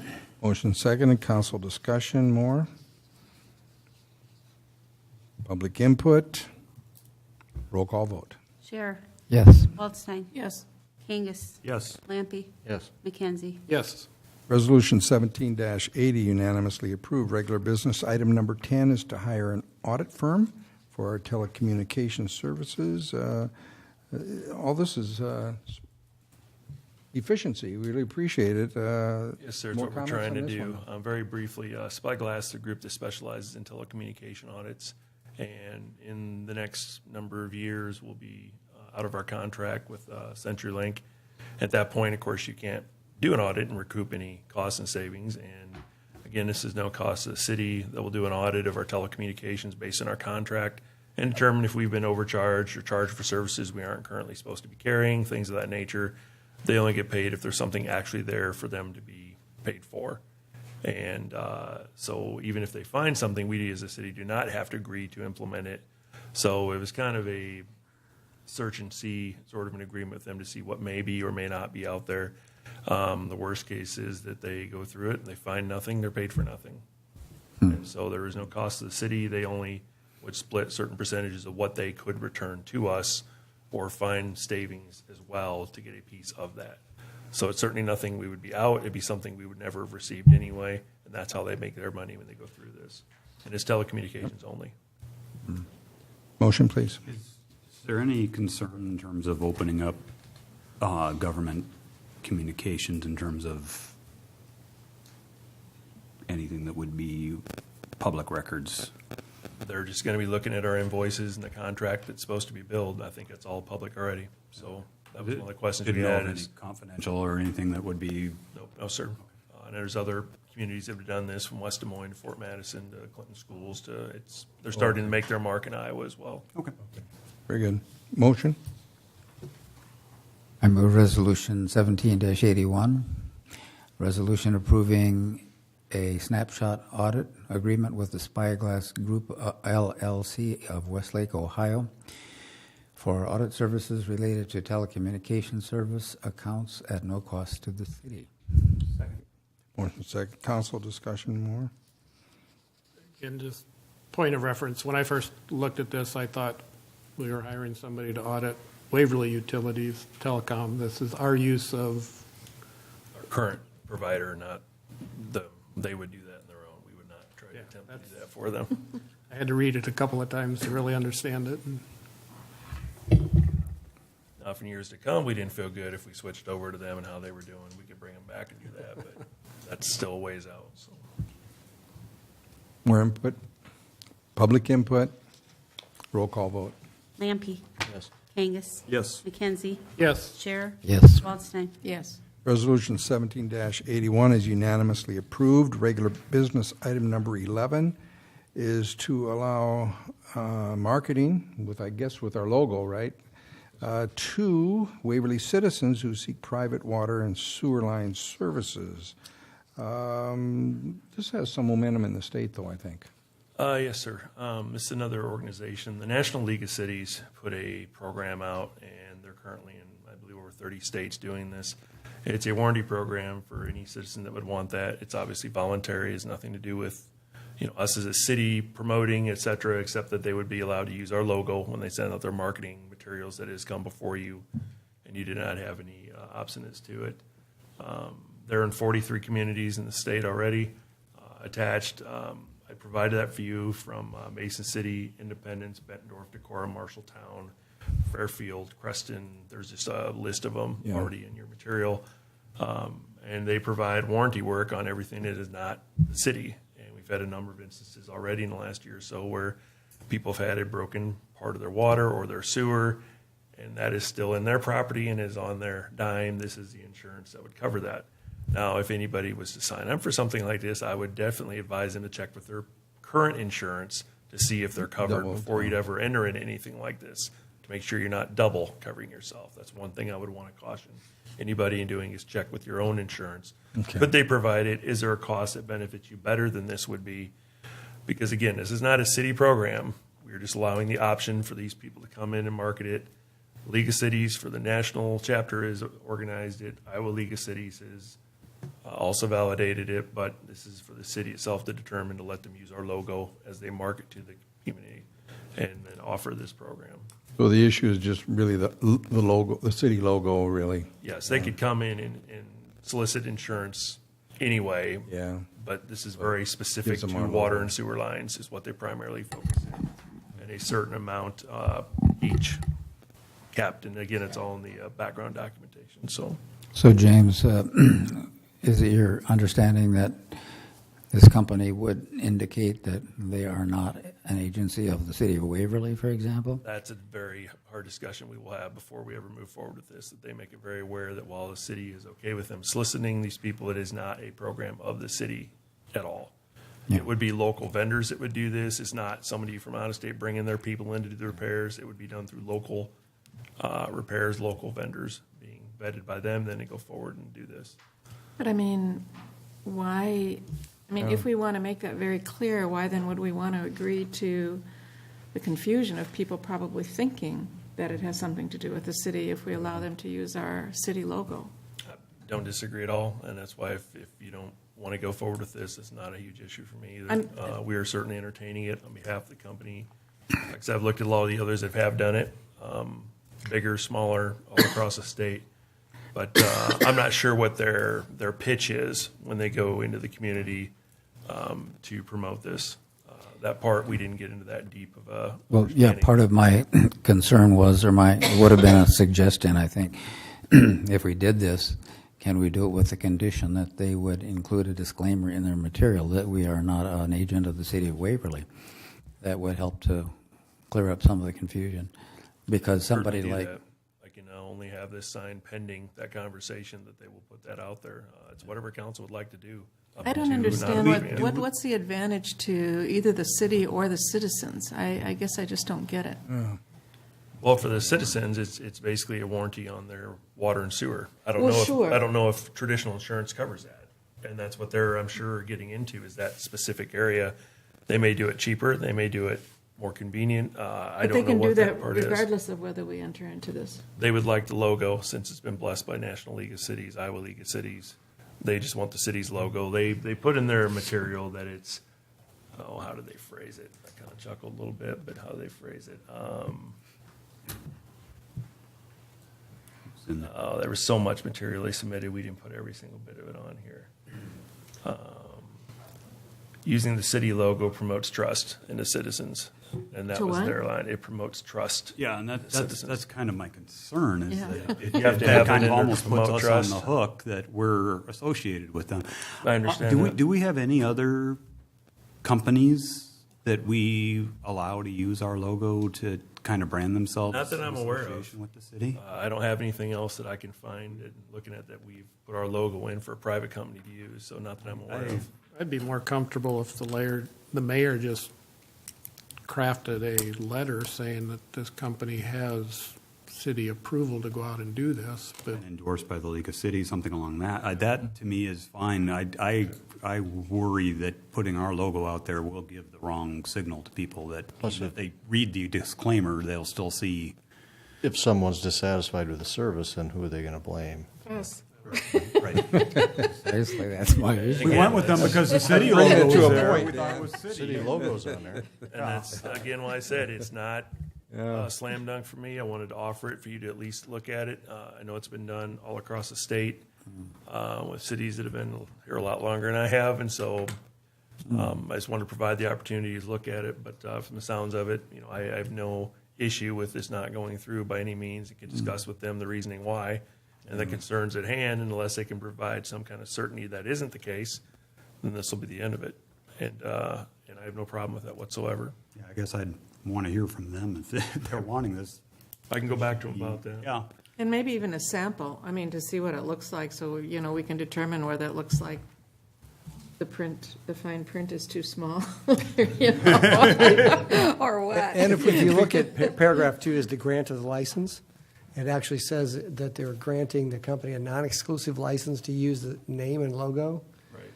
on the letterhead, bills, and marketing materials sent to the customers or owners to be used in advertising. Maybe they'll send us their bills. It does say subject to city's prior approval, review and approval, which should not be unreasonably withheld. So there's some Before it goes, control. But it's not ironclad. Yeah. Well, you can either deny it, or if you want to defer it, I can certainly touch base with them again and bring this back. That is completely up to you as a council. And just keep in mind that there's actually a fee that they're paying the city for the It's a license. Nominal 50 50 cents per product per month. somebody actually acquired. So 50 cents per policy? Product, per product for each month. So that's Oh, for each month. yeah. So it's basically $6 a year. So do we know from these other cities that have used them what kind of revenue that generates? I don't think it's that much. Okay. Or businesses might. This is based on who would take it and what it is, and we can certainly follow up a little further. I'll have messages and some that I couldn't get returned, but like I said, I have no issue with you as a council. If you don't want to take action, that's fine. If you want to defeat it, that's fine. It's They can always whatever you come wanna back, do. right, even if we defeat it? Yeah, if we could figure out the advantage, I think Councilman Wallstein is right. What's the advantage? Unless if we offer logo, if they do a reduced rate for our citizens. Probably going to happen, sir. I don't think so. Okay, Give right. their logo So no room really for right that. along here.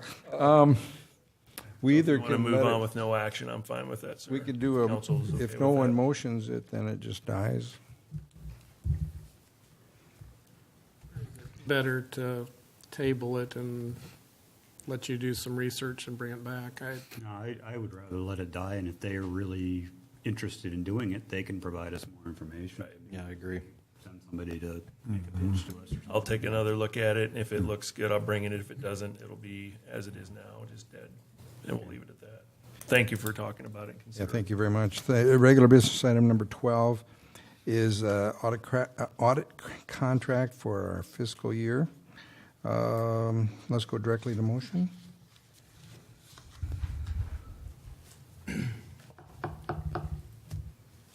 Move Resolution 1783, a resolution approving an engagement agreement between the City of Waverly and Williams and Company P.C. for audit services for financial statements of the governmental activities and business-type activities for the year end June 30th, 2017. Second. Second. Council discussion.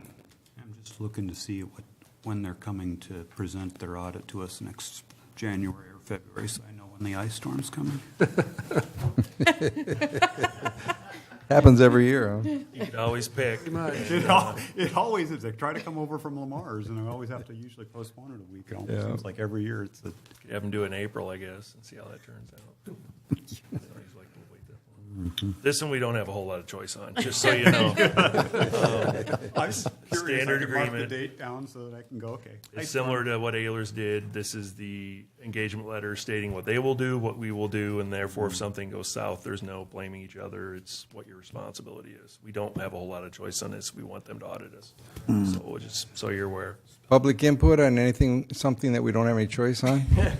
You have a choice not to do it. We can get different auditors. You just can't not do the engagement letter, at least alter it. The ones that are having to drive over from Lamar's and the ice. It's true. Well, here comes the drama. Roll call vote. Kangas. Yes. Lampy. Yes. McKenzie. Yes. Scher. Yes. Waldstein. Yes. Resolution 17-83 is unanimously approved. Mayoral appointments for regular business item number 14. I'd like to reappoint Linda Brandt to the Board of Adjustments to keep Pete happy. Move approval of mayoral appointment. Second. Second.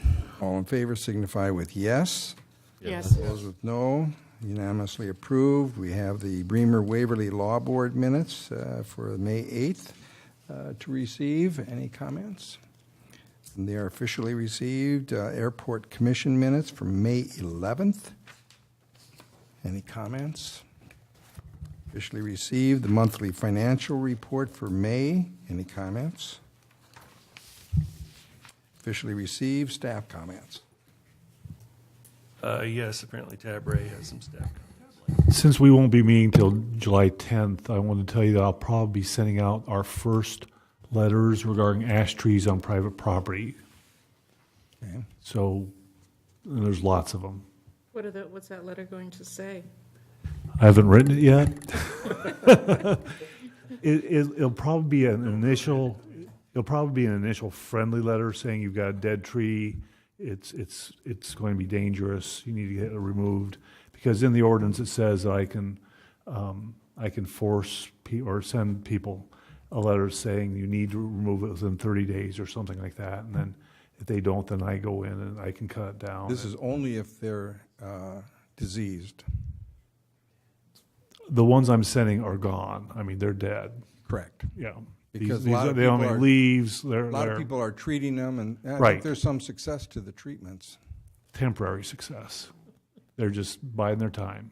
So you really are focusing on dead trees? I'm biding my time spending money because I'm saving mine. Good. The ash borers have packed up and left for another tree. These are gone, the ones we're sending. Yeah. There is no saving this. But thank you, Tab, on that. Other staff? I think we're good, sir. Thank you. All right. Council comments? Councilman Wallstein? I don't really have a comment. I have a question that I probably should have brought up under the Airport Commission meeting. I'm just wondering, what does it mean when I read that that Fred Crumweedy was a guest? Was he, was that like a public comment, or was he there to present something? I couldn't figure it out in the minutes what role he played. The answer is coming. We have so few visitors that when someone does show up, we acknowledge them. Okay. They're sitting in and listening to meetings. Sometimes, Okay. sometimes they add input, sometimes it's just their. Okay, great. And Usually it's I the was just landowners wondering, because around. I've, yeah. Okay. Thank you. Yeah. Dan? Nothing tonight.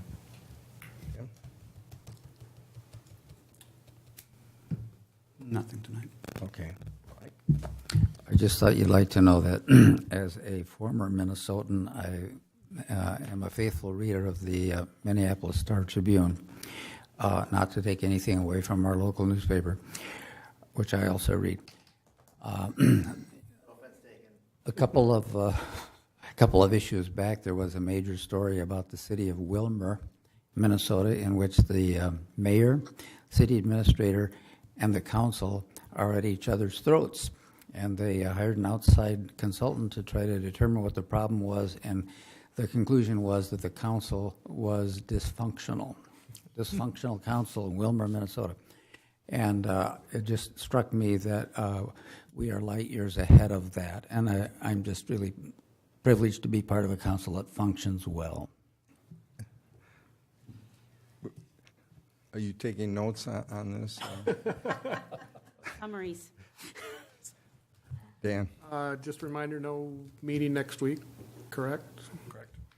And then I had the opportunity to play grandpa the last 2 weeks with grandkids, and in that time I had an opportunity to be on the trails quite a bit and at the pool, and the trails really look nice. I expect them to be a little chopped up more than what they really appear, but we made it 6 miles out, and they really look pretty nice and a lot cleaner, easier, safer riding.